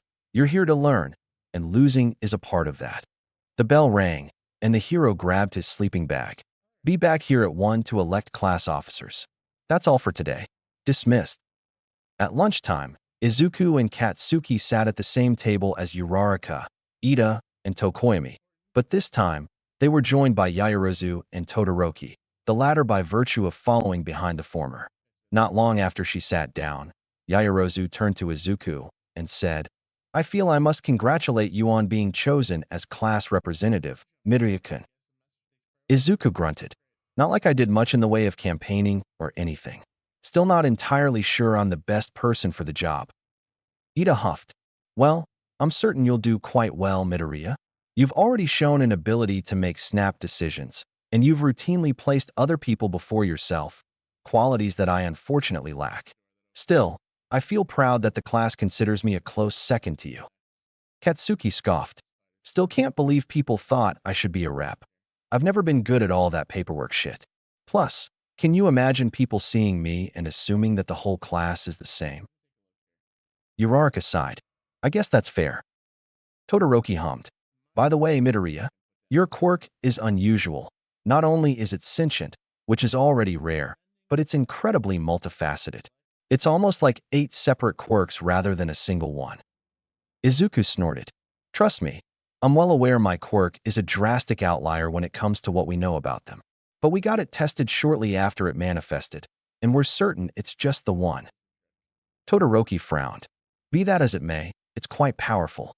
Tell me, Midoriya, are you the secret love child of Gang Orca and Spectrum? Izuku choked on his noodles, and Katsuki quickly pulled him out of his seat for a Heimlich maneuver. After a few seconds of coughing, during which Todoroki was as stone-faced as ever, Izuku finally recovered enough to stare at the other teen incredulously. Are you joking? You've got to be joking. Where the hell did you get that idea? Todoroki shrugged. Gang Orca has an aquatic quirk, and Spectrum can create multicolored beams of light. Both very strong quirks, and could reasonably combine to create yours. Izuku blinked, then sat down and sighed deeply, pinching the bridge of his nose. Okay, so, first off, the wisps aren't actually squids. They just share some physical similarities with real squids. As far as I know, they aren't aquatic, although yellow does have a weird fascination with water. And second, my parents aren't heroes, not by a long shot. Mom works as a nurse at Mizudafu General Hospital, and Dad's in hero merchandising in America has been since I was 2. Mom's quirk lets her attract small objects, and Dad has fire breath. I'm told I take after his brother, Midoriya Teiko, who has a kraken quirk. Supposedly, the Midoriya family has a lot of quirks based on mythical creatures. Todoroki sat up straighter. Are you related to Ryukyu? Izuku opened his mouth to retort, then paused. Let me get back to you on that. I don't think so, but I'm not 100% certain about that. Suddenly, alarms started blaring, and they all glanced up. The speakers blared. There has been a level 3 security breach. All students please evacuate outside promptly. I repeat, there has been a level 3 security breach. All students please evacuate outside promptly. Immediately, all the students in the cafeteria got up and began stampeding towards the exit. Izuku stuck 2 fingers in his mouth and let out a piercing whistle, fusing with green and floating above the heads of the crowd. He soared through the thankfully spacious hallways, scanning the tide of students. Spotting a head of blue hair, he snapped his fingers, and pink flew in after orange, the two working in tandem to fling Ida up to the ceiling and stick him there by his feet. Izuku glanced over to the windows and swore under his breath, spying microphones and cameras inside the campus boundaries. It's just the media. We need to get them to calm down. Ida pointed down the hallway at the double doors. If you can get me onto the door jamb, I should be able to get their attention. Izuku nodded. I'll distract them using red, and you get their attention while they're not panicking. Cyan, you're up. The wisp nodded, and Ida shot through the air as a beam of light, reforming above the doors and planting his feet on the frame. Izuku flew to the side and landed on a windowsill, exchanging green for red and accentuating a clap of his hands with a burst of fire. It had the intended effect of making the crowd pause. Ida shouted, "Everyone, please calm down. It is just the media. Acting in such a panicked manner is unbefitting of students at such a prestigious institution. Now, please proceed through the exit in a calm and orderly fashion." The crowd began to slowly move through the doors, a steady trickle of people emptying the hallway. Izuku nodded in satisfaction and dropped to the floor, joining the flow and barely even reacting when Ida dropped down next to him. Good work, Vice Rep. Ida slightly bowed his head. I could not have done it without you, class representative. 1A reconvened in the classroom at 1 o'clock as expected, though they were quieter than they'd been that morning. Before anyone could say anything, Aizawa-sensei stepped up to the podium. Now, first things first. While I'd like to say I'm disappointed in you all for getting caught up in the panic earlier, it's understandable that you'd follow the older students. Regardless, in future crises, I expect you to handle yourselves much more calmly than today. Midoriya and Ida set a good example. Try to follow it. That's all from me. Class rep, vice rep, your turn. Izuku nodded and walked up to the podium, Ida standing beside him shortly after. Right. First, we need a secretary to handle paperwork and other managerial-type duties. I can't think of anyone off the top of my head, though. Vice rep. Ida hummed. I nominate Yaoyorozu for the position. She's quite adept at organization, scheduling, and similar duties. The others in the class voiced their assent, and Izuku nodded. All right, then Yaoyorozu is secretary. Next, the treasurer for budgeting and allocation of resources. I nominate Uraraka. Her family does construction, which consists of a lot of that sort of work. Objections? Moneta scoffed. I bet she'll just take whatever money she can from the budget and sneak it off for herself. Izuku leveled the midget with a glare. Your opinion has been noted and steadfastly ignored. Any thoughts, Ida? Ida shook his head. I have no objections. Izuku grunted, keeping his gaze locked on Mineta as the rest of the class nodded in agreement. Then it settled. Lastly, we need a discipline officer, someone to keep troublemakers in line. I propose we give that position to Bakugo. He's already done that sort of thing before, and he's an excellent mischief deterrent. Ida nodded. Seconded. Katsuki swiveled in his seat to shoot Mineta an evil grin, curling his left hand into a claw. The midget whimpered and shrank low in his seat, and several in the class shot Katsuki grateful looks. Izuku chuckled before clapping his hands together. Right. That concludes the election of class officers, though other positions may be created if they are deemed necessary and approved by Aizawa-sensei. The teacher grunted. Fine by me. The following day, the front gate had been replaced with a solid sheet of metal, and several of Ectoplasm's clones were directing students to a side gate, much like the entrance Ida had shown them the day before. The crowd of reporters was thankfully nowhere to be seen, and Aizawa-sensei informed them of a class field trip that afternoon. Be at the bus lot at 3:20 p.m. or get left behind. Wear your hero costumes, or don't. It's up to you. At lunchtime, rather than sitting with 1A again, Izuku grabbed 2 bentos from Lunch Rush and led Ida through UA's halls to the first class representative meeting. Aizawa-sensei, Vlad King, Present Mike, Ectoplasm, an underground hero called Ventriloquist, Power Loader, Midnight, and a minor hero by the name of Sprout were already there. Izuku and Ida were the first students to arrive, and they were quickly joined by the other class reps and vice reps of the first-year courses. 1B was represented by Kendo Itsuka and Shouten Irenjiki. 1 CS class rep was a girl with curly white hair by the name of Cookie Shizuka, and Shinso was their vice rep. 1D was represented by Zunu Yomu, a girl with a ginger ponytail and 2 white hearing aids, and Aguamato Tsutsutaka, a boy with a black pompadour and a prominent chin. 1E had Togai Chikuchi, a girl with a black ponytail and spiked hair tie, and Tenohira Shizukiza, a boy with gray hair with Soundwave decals. 1 FS class rep was Kenzoka Majoru, a girl with silvery, shoulder-length hair. 1G was represented by Erishur Harrigan, a boy with light blue hair that was constantly crackling with electricity. 1H had Furesu Meina, a girl with a black ponytail, a screwdriver-themed headband, and an exhausted expression to rival Shinsu's own. Representing 1I was Adama Hachi, a boy with tall blonde hair like a beehive. Rikai Sakuto, a boy with short olive hair and round glasses, represented Class 1J. Finally, 1KS representative was Mimai Hanton, a boy with dark blue hair and swirls on his cheeks. Power Loader explained the support and management courses only had singular representatives due to the specialized nature and smaller sizes of the classes. The homeroom teachers for the management course were absent for the first meeting due to an unexpected surge in workload. Izuku guessed that the media invasion was responsible.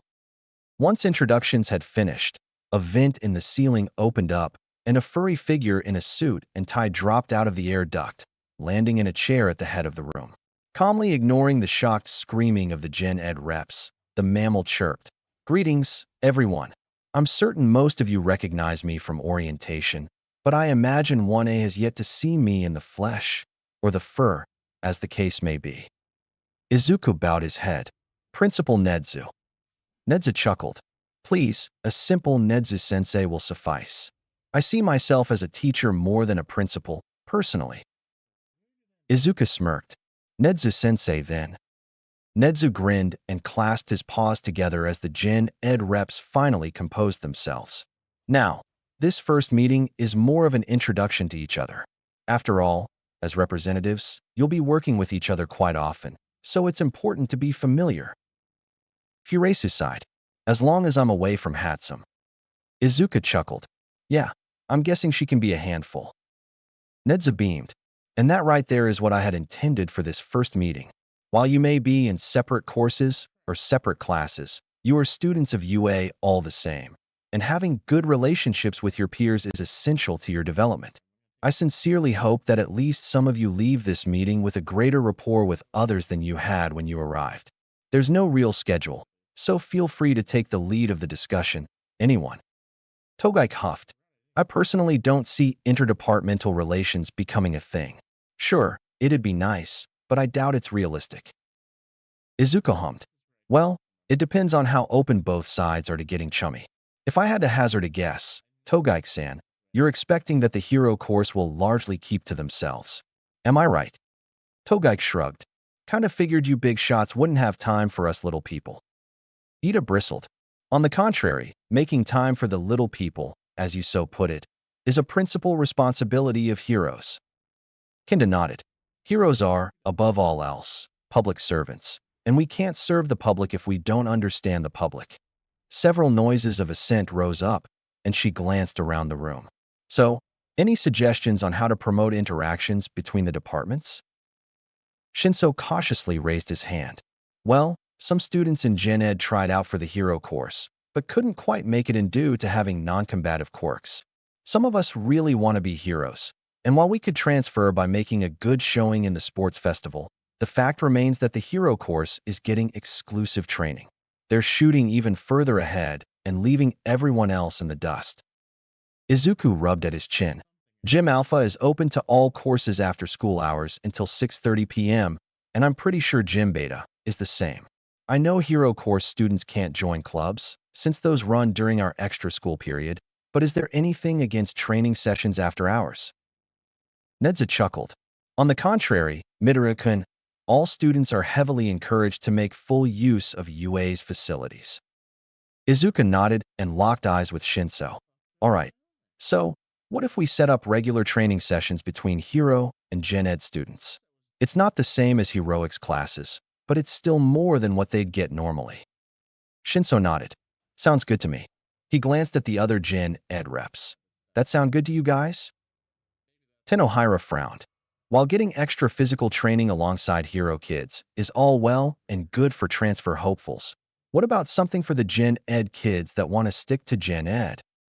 Shouter raised his hand. What about a standing invitation for tutoring from the top scorers in the various departments? I knew some people back in junior high that became really close after studying for exams together. Tenohira nodded. That could work. Granted, we won't know who the top scorers are for a little while, but we'll get there when we get there. The only snag would be getting them to volunteer. Izuku shrugged. Well, that's a flaw in anything we come up with. No matter how much we advertise it, the choice to make use of it is still up to the other students.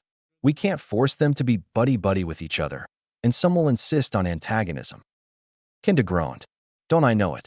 One of my classmates has spent every spare moment proclaiming that 1B is the superior hero class. And worse, I think some others are starting to side with him that we need to prove something. Izuku sighed. There'll always be people like that. Least we can do is try to show that they're the minority. But let's not worry about that right now. So far, we've only talked about Hero and Gen Edition. How could we foster relations with the support or management departments? Furesa hummed.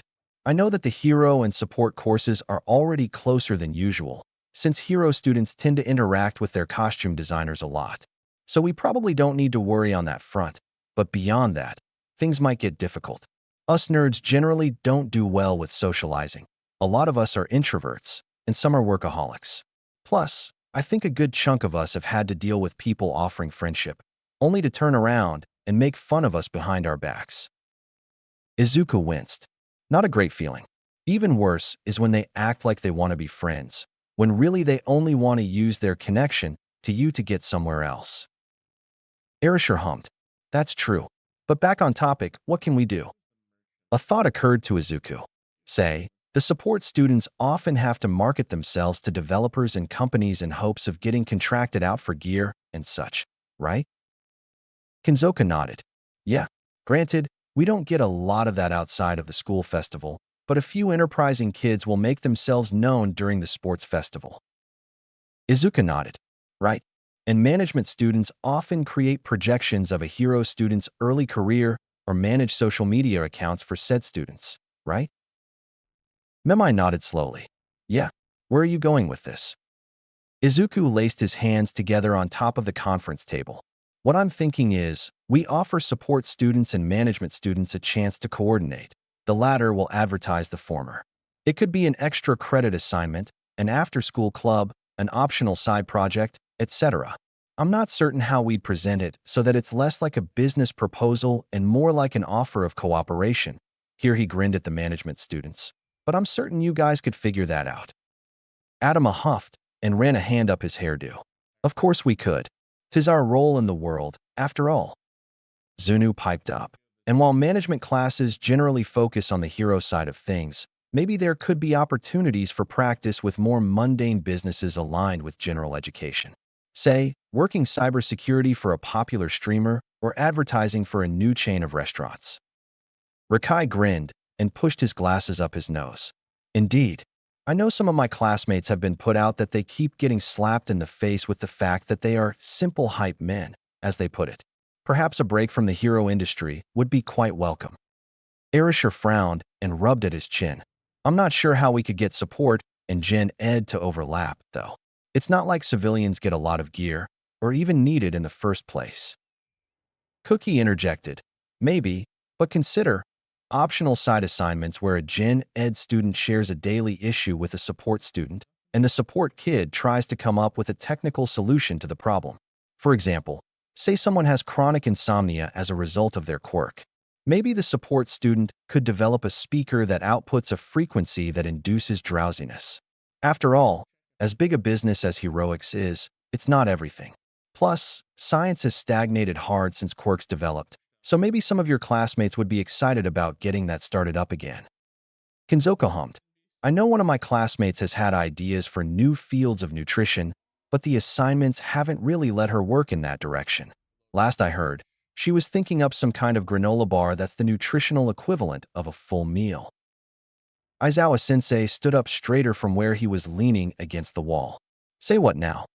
Nedzu coughed into his paw and tapped at his wristwatch. As exciting as these conversations have been, I must sadly remind you all that we're running low on time. Still, what I heard discussed was interesting, and I'd love to hear you go into these in further detail. Perhaps we should establish communications between all of you, so that these topics can be brought up later in more detail. Izuku held up his phone, open to a newly made Discord server titled Congregation of the Rat God. Already on it, sir. You should be able to invite the relevant teachers and grant yourself admin privileges. He quickly switched over to his notes app, making a new note titled Rep Contact Info. He passed his phone to Ida and said, add your phone numbers, email addresses, Discord accounts, or anything else we can use to contact you. I'll be sure to make everyone's relevant info easily available from the server. I've already included mine there. Nedza chuckled, already tapping away at his tablet. Excellent work, Midoriya-kun. Chapter 8. Summary. No matter the universe, Class 1A just can't get away from disastrous field trips. When the bell rang to signal the end of 6th period, most of the class was up and out the door before Recovery Girl even shut her binder. She sighed and slid her materials into her handbag, slinging it over her shoulder and heading for the classroom door. You kids and your boundless energy. Izuku snorted from where he was desperately trying to cram yellow into his bag. Don't I know it? The class was gathered by the bus lot at 3:15, and Aizawa-sensei grunted in approval upon seeing everyone in their costumes. Good thinking. A hero needs to be ready to act at a moment's notice. Since everyone's here, go ahead and get on. Ida cleared his throat, likely intending to organize the class onto the bus, but Izuku laid a cautious hand on the taller boy's shoulder. And indeed, the bus has a non-traditional seating layout. Based on how Ida's shoulders slumped, the vice rep hadn't expected it. Thankfully, the class loaded up quickly and orderly, and soon the bus was rumbling across the massive campus. The front featured 4 seats on each side, much like a train car. Behind the middle entrances, the layout was closer to that of a traditional bus. Ida had taken the seat closest to the front on the driver's side, and Izuku sat across the aisle. Ashido, Aoyama, and Kaminari sat next to Ida, and Izuku was joined by Sadu, Su, and Kirishima. Not long into the trip, Su leaned forward to look at Izuku. Midoriya-kun, Karo, I say what's on my mind a lot. What's up with your quirk, Karo?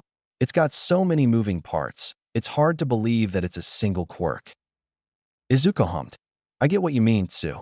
But Mom and I had it tested thoroughly when I was a kid, and we're certain it's just a rarely multifaceted quirk.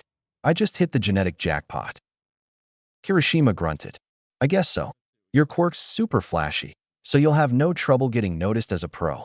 He held up his arm and hardened it with a shower of sparks. My own hardening is strong, sure, but it doesn't look like much, so I doubt I'll be very popular. Izuku huffed. Don't sell yourself short. That level of defensive capability is something most pros wish they had. It'll get you far. Aoyama laid a hand over his heart and boasted. Ah, but Mon Naval Laser is pro-level in both flashiness and strength. In unison, Izuku and Ishido deadpanned. Yeah, until your stomach gives out. The French blonde pouted, and Kirishima chuckled. Still, if you want to talk both flashy and strong, nobody can beat Bakugo or Todoroki. The latter was asleep, and the former snorted loudly. And that's where you're wrong. I still have yet to actually kick the nerd's ass in a sparring session. The only reason why I was at the top of my class so consistently was that I barely had any competition. The nerd was the only one who made me work for it. Izuku snorted. He calls me a nerd when he refuses to stay up past sunset and complains if he ever gets below a 93 on an assignment. Pot, meat kettle. Uraraka giggled. Does he really? Izuku grinned. I'll send you his phone logs. 0 activity after 8 p.m. for the past 3 years. She started cackling madly, and Katsuki's eye twitched. Oh yeah? Well, how about I show Quoth the Raven your internet search history? Tokoyami perked up. You have my attention. Katsuki grinned, eyes locked with Izuku. The 6 most recent results are all searches for hero articles. Izuku bristled. Hey, if you were as serious about heroes as I am, you'd be keeping up with the news, too. Katsuki raised an eyebrow. Since when could Maruko crack a person's skull between her legs like a watermelon have anything to do with hero work? And don't get me started on that tool clamp you bought. Izuku blushed furiously and pulled his hood over his head, almost the entire bus laughing. Kaminari, meanwhile, locked eyes with him and nodded sagely. A fellow degenerate of culture, I see. Izuku mumbled. I wanted to figure out if I could use blue to survive a Lunatic Harris. But no, Mom had to ban me from putting my head in a vice. Kaminari leaned across the aisle and laid a hand on Izuku's shoulder. From one man to another, I salute your attempt at sacrificing yourself in the name of science. At the front of the bus, Aizawa-sensei sighed deeply. Just barely loud enough to hear, he muttered. I chose to work with teenagers. He turned around and announced. Enough chatter, we're almost there. Uraraka nearly vibrated to a higher plane of existence when she saw the figure standing in front of the enormous glass dome. Oh my god, it's the space hero, 13. She's my favorite. She's my entire inspiration for going into rescue heroics. Izuku grinned and laid a hand on his classmate's shoulder. Easy girl. Wait until after class before you ask for an autograph. Katsuki raised an eyebrow and grinned at Izuku. After you do the same, right? Izuku rolled his eyes. Don't put words in my mouth. 13 bowed. Welcome, Class 1A. I've been eagerly waiting for you. Come, let's head inside. The huge double doors slid open, and Izuku couldn't help but gape at the interior of the massive building. The doors opened onto a raised platform, with a long set of stairs heading down to a plaza below. Immediately to the left was an assortment of wrecked buildings, and to the right was a smaller dome with opaque shades of blue. After the wrecked buildings on the left, there was a massive landslide, followed by a small mountain range. Next to the blue dome, there was a massive lake with a green slide, followed by another opaque dome with a flame pattern. In the center of the plaza was a large fountain on a raised dais, and rows of lights on the underside of the dome illuminated the inside of the building. 13 announced, a floundering shipwreck, a slick landslide, a raging fire, a howling windstorm, a sprawling mountain, and a devastated city. This building is a training ground I designed to simulate all manner of natural disasters. The unforeseen simulation joint. Kaminari blinked. So it's not Universal Studios Japan? Jairu smacked the blonde upside the head with a jack, even as the heroine sighed. They make that joke every year, kid. You're hardly original. Aizawa-sensei walked up to the other teacher, hands in his pockets. Where's All Might? The blonde buffoon was supposed to meet us here. 13 stepped closed and whispered something to the hero, holding up 3 fingers on her left hand. Izuku wondered what they were discussing, only for a chill to run down his spine. Izuku glanced around the dome, flexing his fingers. This sense of foreboding. What's going on? Aizawa-sensei sighed and turned to face 1A. Unfortunately, it seems All Might won't be joining us until the end of class. In any case, let's begin. 13 clasped her hands together. Now, before we get started, allow me to say just a few things. She held up her left hand and flexed her fingers. I'm certain some of you are familiar with my quirk, Black Hole, yes? Uraraka started nodding so fast. Izuku was afraid her head would fall off. You've used it to save so many people from all kinds of disasters. 13 nodded. Indeed. However, it is also a power that can all too easily kill. A hushed air fell over the class. I'm certain many of your own quirks are the same. While it's not a problem due to the stringent regulation of quirks, do not forget that many quirks can take a life with one wrong step. Aizawa-san's physical exams helped you discover hidden uses for your powers. All Might's combat exercise surely showed you the danger of using those powers on others. However, consider this class a fresh start. Here, you will learn how to use your quirks to save lives. She bowed gracefully. That is all I have to say. Aizawa-sensei grunted and pushed off from the pillar he was leaning against. Right. With that out of the way, let's dash. Suddenly, the lights shut off, and the class started glancing around in confusion. Izuku swore under his breath and scanned the area. The fountain in the plaza began stuttering, and the air warped in front of it. Purple mist swirled into existence, before exploding out into a massive fog bank that stretched across the path. A hand emerged from the fog and gripped it, and a head covered in a gray, severed hand emerged, staring up at the gathered class. Aizawa-sensei barked, "Stay together and keep still." 13. Protect the students. Kirishima looked up and leaned back. What's that? Down in the plaza, several sinister figures began streaming from the fog bank, slowly walking towards the stairs. The first person stepped fully onto the bricks, revealing a simple all-black outfit and more severed hands gripping his arms and shoulders. Kirishima squinted at the gathering below. Is this like the entrance exam, where the lessons already started? Aizawa-sensei ordered, "Don't move. Those are villains." The hero reached into his scarf and retrieved a pair of slitted yellow goggles, sliding them up over his eyes. Izuku was briefly overcome with fanboying, but that was quickly cast aside as he refocused on the crowd of villains streaming into the plaza. This is bad. Aizawa-sensei. No. Eraserhead pulled on his capture scarf, the weapon immediately flying out from his neck and quivering in midair like some deranged set of tentacles. 13 held an arm out protectively, placing herself between the students and the villains. Kirishima protested. There's no way villains could get into the school.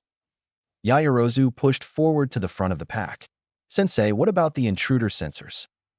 13 paused. We have them, of course, but... Todoroki hummed. Did the villains only appear here, or did they attack the school at the same time?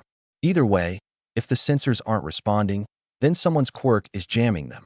They isolated us far away from the main campus. This surprise attack was meticulously planned with some sort of ulterior goal in mind. But what? Eraserhead stepped forward in front of the class. 13. Start evacuating the students. Try to contact the school, too. Kaminari, you do the same. I'm leaving them to you. The hero crouched, before leaping down the stairs, his scarf streaming out behind him. Mineta cried. What is he doing? He can't fight that many people at once. He's going to get himself killed. Izuku grunted. Don't count on it. If he's who I think he is, he's definitely got a good chance of kicking their asses. Still, this isn't exactly his forte.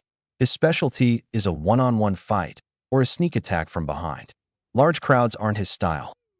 Eraserhead quickly set about proving Izuku wrong, leaping into the mass of villains and proceeding to tear the evildoers a new asshole. Izuku let out a noise of surprise, before shaking his head and turning on his heel. You heard the man, folks. We're sitting ducks here, we've got to move. Everybody back to the bus. The class started running back towards the double doors, only for purple fog to shoot up from the ground in front of them. I can't allow that. 13 immediately held her arms out protectively, standing between the students and the villain. A pleasure to meet you. We are the League of Villains. We have invited ourselves here, to this den of heroes, so that All Might may take his last breath. The glowing yellow eyes at the top of the cloud tilted. And yet, he is not here. Was the information we received inaccurate? Still, my role remains the same. Kirishima crouched, preparing to jump at the villain, but Izuku shot forward and grabbed the redhead's arm. Don't. That's a suicide mission, the villain announced. I will scatter you all and torture you to death. Purple mist exploded outwards, and the cap on 13's right index finger popped open. I won't allow that. A powerful vortex of wind halted the mist before drawing it towards the heroine's finger at a rapid pace. The villain froze, his body being dragged towards 13 ever so slowly. Izuku barked, "Ida, go? Get out of here while he's distracted." As vice representative, I cannot in good faith abandon you here to fend for yourselves. You're not abandoning us. You're getting reinforcements. Run. Thankfully, the teen nodded and slammed his helmet over his head, his engines roaring to life and sending him shooting along the path towards the exit. The villain's eyes narrowed. Are you truly so foolish as to discuss your plans right in front of the enemy? 13 retorted, You're not going anywhere. The villain chuckled. 13, you are a rescue hero, one who specializes in disaster relief. Your combat experience is less than half of a normal hero's. Another cloud of purple mist formed behind the heroine, and her black hole was channeled through the portal, shredding the back of her protective suit. 13 had the control to shut off her quirk quickly, but the damage was already done. The villain's eyes crinkled in satisfaction. You have turned yourself to dust, and now I may fulfill my role. A blur shot forward, and the villain choked on his spit as he was hauled backwards through the air. Izuku's grip tightened on the villain's exposed neck brace, his hair a brilliant white. No, you don't. As long as I'm still breathing, you aren't laying a finger on them. Katsuki caught on quickly, yanking his mask down over his eyes and blasting off, catching up to the two of them with sparks building up on his right palm. Say goodnight, dirtbag. Red flashed out from his capsule and fused with Katsuki in an instant, and a massive explosion of fire ripped into the villain, sending him flying into the underside of the glass dome of the USJ. Izuku and Katsuki dropped to the ground, sliding a couple feet before skidding to a stop. At the same time, Ida wrenched the doors open and squeezed through, the roar of his engines signifying that he had taken off towards the school. The mist villain peeled himself off the glass, his eyes squinting. My, that's troublesome. If that boy contacts the teachers, then all this will be for naught. He turned his gaze on the class, and where Izuku and Katsuki were standing defensively in front of them. I must not forget that you are all brilliant golden eggs. You two in particular are quite troublesome. Perhaps you should be dealt with personally. Purple mist swirled underneath their feet, but Izuku quickly exchanged white for green, floating off the ground. Katsuki took to the skies, keeping himself aloft with continued blasts from his palms. Nice try, dickhead. Let's see what else you've got. The villain's eyes narrowed. Interesting. Flight is a rare ability, and yet here are two within the same class. You are quite intriguing, boy with the changing hair colors. Izuku cracked his knuckles with a glare. I'd say I'm flattered, but I don't value the opinions of villains too highly. Katsuki shouted, You're already done for, shirtweed. The cavalry's on its way, and you're not laying a finger on us. The villain sighed. So it would seem. Suddenly, the mist vanished, and Izuku swore under his breath, spinning in midair to glare down at the fountain. As expected, the villain rose from the floor next to the one covered in hands. However, that was quickly driven from his mind, his heart leaping into his throat as he noticed that Eraserhead was pinned to the floor by a massively muscular villain. With barely a thought, he exchanged green for cyan and streaked through the air, bouncing off the underside of the dome and aiming straight for his teacher. He grabbed Eraserhead by the shoulders and pulled with all his might, ripping the hero from the Leviathan's grasp. Another flash saw him reform at the top of the stairs, his teacher held firmly in his hands. The misty villain leaned in close to the villain standing next to the fountain, who slowly raised his head to stare up at Izuku. His hands came up and started scratching at his neck furiously. For some reason, a chill ran down Izuku's spine. He slowly set Eraserhead down on the floor and crouched, adrenaline at full blast. The monster suddenly vanished, and the breath was driven from Izuku's lungs as the world suddenly blurred. 1 second, he was standing defensively next to his class, and the next, he was held in midair by the neck and the hand villain's face. Dimly, he realized that the Leviathan had him held in one meaty hand, easily encapsulating his entire back. The hand villain stepped closer, scratching at his neck with his left hand, and his head tilted curiously. Well, you're quite the interesting NPC. Not many units could beat Noma's command grab. Who are you? Izuku glared at the villain. Nobody you'll ever have the chance to see again. Face the facts. The heroes are on their way, and my classmates are untouched. You've lost, plain and simple. The villain chuckled drily. Are you sure about that, NPC? Noma here is just as powerful as any pro-hero unit you can think of. In fact, he's been specifically designed to kill All Might. He's our cheat code, the bioengineered anti-symbol of peace. Izuku scowled, but he had to admit that the beast holding him captive was undoubtedly strong. It had taken him everything he had to wrench Eraserhead from this thing's hands, and even then he'd probably caught it off guard. Maybe so, but you aren't dealing with just All Might, are you? When it comes to heroes, 1 + 1 = 3. And every hero on UA's staff is coming here right now. I doubt Nomu could stand up to that. The hand villain huffed. Mouthy little brat, aren't you? The mist villain rumbled, Shigaraki Tamura. The boy has a point. With the heroes on their way, there is a high likelihood that we will suffer severe losses. It may be wise to leave now. Shigaraki grunted. I'm still tempted to dust you for letting one of those NPCs get out, Hirojiri. But you're our home warp, so I can't. I guess you're right, this is probably game over. But why don't we leave a little present on our way out? Something to break All Might's pride as the uncontested symbol of peace. His hand reached out towards Izuku, frozen in Noma's grip. Pink let out the closest thing she had to a roar, shooting from her capsule and embedding her top spike into his palm. Shigaraki screeched in pain and flung the wisp away from him, clutching his right wrist with 4 fingers of his left hand. Nomu, kill that thing.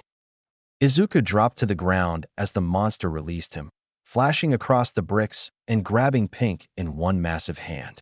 The wisp shrieked as Nomu's grip tightened, the beast ignoring the spikes stabbing through its scarred flesh. Izuku's heart leapt into his throat, and he dashed across the plaza, reaching out with one hand. No! His hair suddenly lit up with all the colors of the rainbow, his body moving without thinking. Swirling energy surrounded his body, and he leapt towards the monster, his eyes blazing and his right arm cocked. Get your fucking hands off of her. His fist slammed into the side of Nomu's face, and a shockwave blasted the surrounding area, blowing the nearest villains off their feet. Nomu skidded across the ground, plowing trenches in the bricks with the talons on its feet. Izuku curled into a ball and allowed the shockwave to force him back towards the stairs, clutching Pink against his chest. Shigaraki gaped, but Izuku ignored the villain as he held Pink in his arms. The wisp was unconscious, her single eye blank and unmoving. She didn't respond to his touch, and his heart sank into his stomach. He curled up on the ground, hugging her tight as tears leaked from his eyes. No, no, no, no, no, no. There was another explosion, this time from the top of the stairs, and Shigaraki laughed. About time. Nomu, kill All Might. There was another, gentler blur, and Izuku found himself deposited at the top of the stairs next to Eraserhead. All Might murmured, It's all right now, young Midoriya, because I am here. Another gust of wind signified the hero's rush down the stairs, but Izuku could only clutch at the limp form in his arms. The other wisps flew out from their capsules, hovering over him with worry in their eyes. Katsuki stepped forward, and his breath hitched. No. In that moment, something snapped. Izuku's hair turned a dark shade of purple, swaying as though it was underwater. He slowly floated upwards, pink spilling from his arms and landing on the floor. Purple energy swirled around his body, before concentrating around his hands and mouth and turning into ghostly claws and fangs. His eyes slid open, revealing that they were now a solid, glowing yellow. His mouth opened, and purple smoke flowed from his throat alongside a low snarl. Uraraka held a hand out towards him, but Katsuki stepped in front of her, gently pushing her back. Izuku growled, purple energy flowing over his costume and completely covering his body. He floated down and grabbed the floor, the energy digging into the pavement. His muscles tensed, and the ground cracked around his hands before he took off. Katsuki darted forward and grabbed Pink's lifeless form off the ground, desperately turning her over in his hands. Come on, come on. How the hell do you do CPR on something that doesn't have a mouth? Toshinori swore under his breath as he jumped away from the beast, his old wound from 6 years ago reopened by the creature's sharp fingers. This thing, it knew right where to aim, to hit me where it hurts. But I know I killed all for one. I crushed his skull into paste. Shigaraki gloated. Having trouble, All Might? You won't be able to take Noma down so easily. He's a super efficient punching bag that punches back. You won't take him down with brute force. You'd probably have better luck slowly gouging out his flesh bit by bit, but he wouldn't be that patient. Suddenly, an animalistic roar shook the area, and a glowing purple figure shot past Toshinori, bounding across the bricks on all fours and leaping onto Nomu, its eyes glowing with primal fury. It proceeded to tear into the monster with shadowy purple claws and ghostly fangs around its mouth, ripping off chunks of flesh and devouring pieces of skin. The whole time, it produced a furious growl that refused to die down, even when its mouth should have been otherwise occupied. Is that young Tokoimi's quirk? No, I saw him back up at the top of the stairs, and he didn't seem close to rampaging like this. And the shape of the head makes me think otherwise. If anything, those curls most resemble young Midoriya. The newcomer roared again as it tore Nomu's left arm off, howling at the ceiling as the purple energy coating its body covered the severed appendage, absorbing the arm into its own mass. Shigaraki scowled and ordered, "Kirojiri, get that thing off of Nomu." The figure whirled towards Shigaraki's voice, murder in its eyes. Its mouth creaked open, and young Midoriya snarled, "You." Shigaraki took a step back, his eyes widening. Kirojiri. Young Midoriya took a step in the villain's direction, flexing his claws. "You hurt my little sister. You nearly killed her." Shigaraki protested. "I didn't even hit anyone other than Eraserhead." Young Midoriya snarled, "Liar. You ordered your pet to kill her. You hurt her. You nearly killed her." Shigaraki took another step back. Kirojiri, stop this thing. Get it away from me." The misty villain obediently formed a portal underneath young Midoriya, and the student fell through. In his peripheral vision, Toshinori spotted the boy falling through the air towards the flood zone, still coated in that demonic energy. Shigaraki barked, "Nomu, kill All Might while that thing isn't here." Toshinori immediately put up his guard, but the beast lay still against the bricks. As he looked closer, he could see faint wisps of purple coating its wounds and the stump on its left shoulder. That energy coating young Midoriya must be blocking its ability to regenerate. Shigaraki scowled. Damn it, damn it, damn it. How the hell did it disable our cheat code? Kirojiri floated closer to his charge. Shigaraki Tamura. The Nomu has been disabled, the other teachers are en route, and I was only able to delay that thing for so long. We must retreat while we are still able. Shigaraki grunted, glaring at Toshinori. Fine. Toshinori scowled and prepared a Texas smash. And who said I would just let you leave? A geyser of water erupted from the flood zone, and young Midoriya snarled wordlessly as he bounded across the landscape. Shigaraki screeched, "Kirojiri, do something." A portal formed in young Midoriya's path, redirecting the student and sending him careening into Toshinori. The boy hit with more force than expected, knocking him back and disorienting him just long enough for Shigaraki to duck through one of Kirojiri's portals. Young Midoriya snarled and leaped for the portal, only to soar through wisps of purple smoke and crash into the bricks by the fountain. The student sprang upright, still on all fours and snarling wordlessly. Toshinori cautiously approached him, holding a hand out cautiously. "Young Midoriya, are you all right? He hurt my little sister. He needs to pay." Toshinori hummed. "I understand, but he's not here anymore. Your sister is no longer in any danger. You can stop fighting now, young Midoriya. It's all right." The boy slowly relaxed, shrinking down slightly as the purple energy began to leave his body, flowing up his costume and pulling along his face before retreating behind his eyes. The yellow glow faded, and young Midoriya swayed, before tipping sideways and collapsing on the floor. Toshinori shot forward and laid two thick fingers against the boy's neck, breathing a sigh of relief as he felt the student's carotid arteries pulsing. Good, he's still alive. It was at that moment that the rest of the faculty arrived, alongside young Ida. Toshinori quickly scooped up young Midoriya in his arms and carried him up the stairs.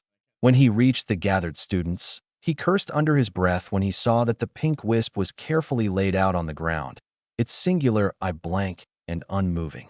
I suppose that answers what he meant by his little sister. Katsuki met Toshinori's gaze. Is he going to be okay? Toshinori cautiously set young Midoriya down next to the pink wisp. Young Midoriya should be all right. He merely exhausted himself with that newfound power. However, I cannot say for certain if she will wake up. What happened to put her in this condition, young Bakugo? The blonde glanced to the side. That big villain had dragged Izuku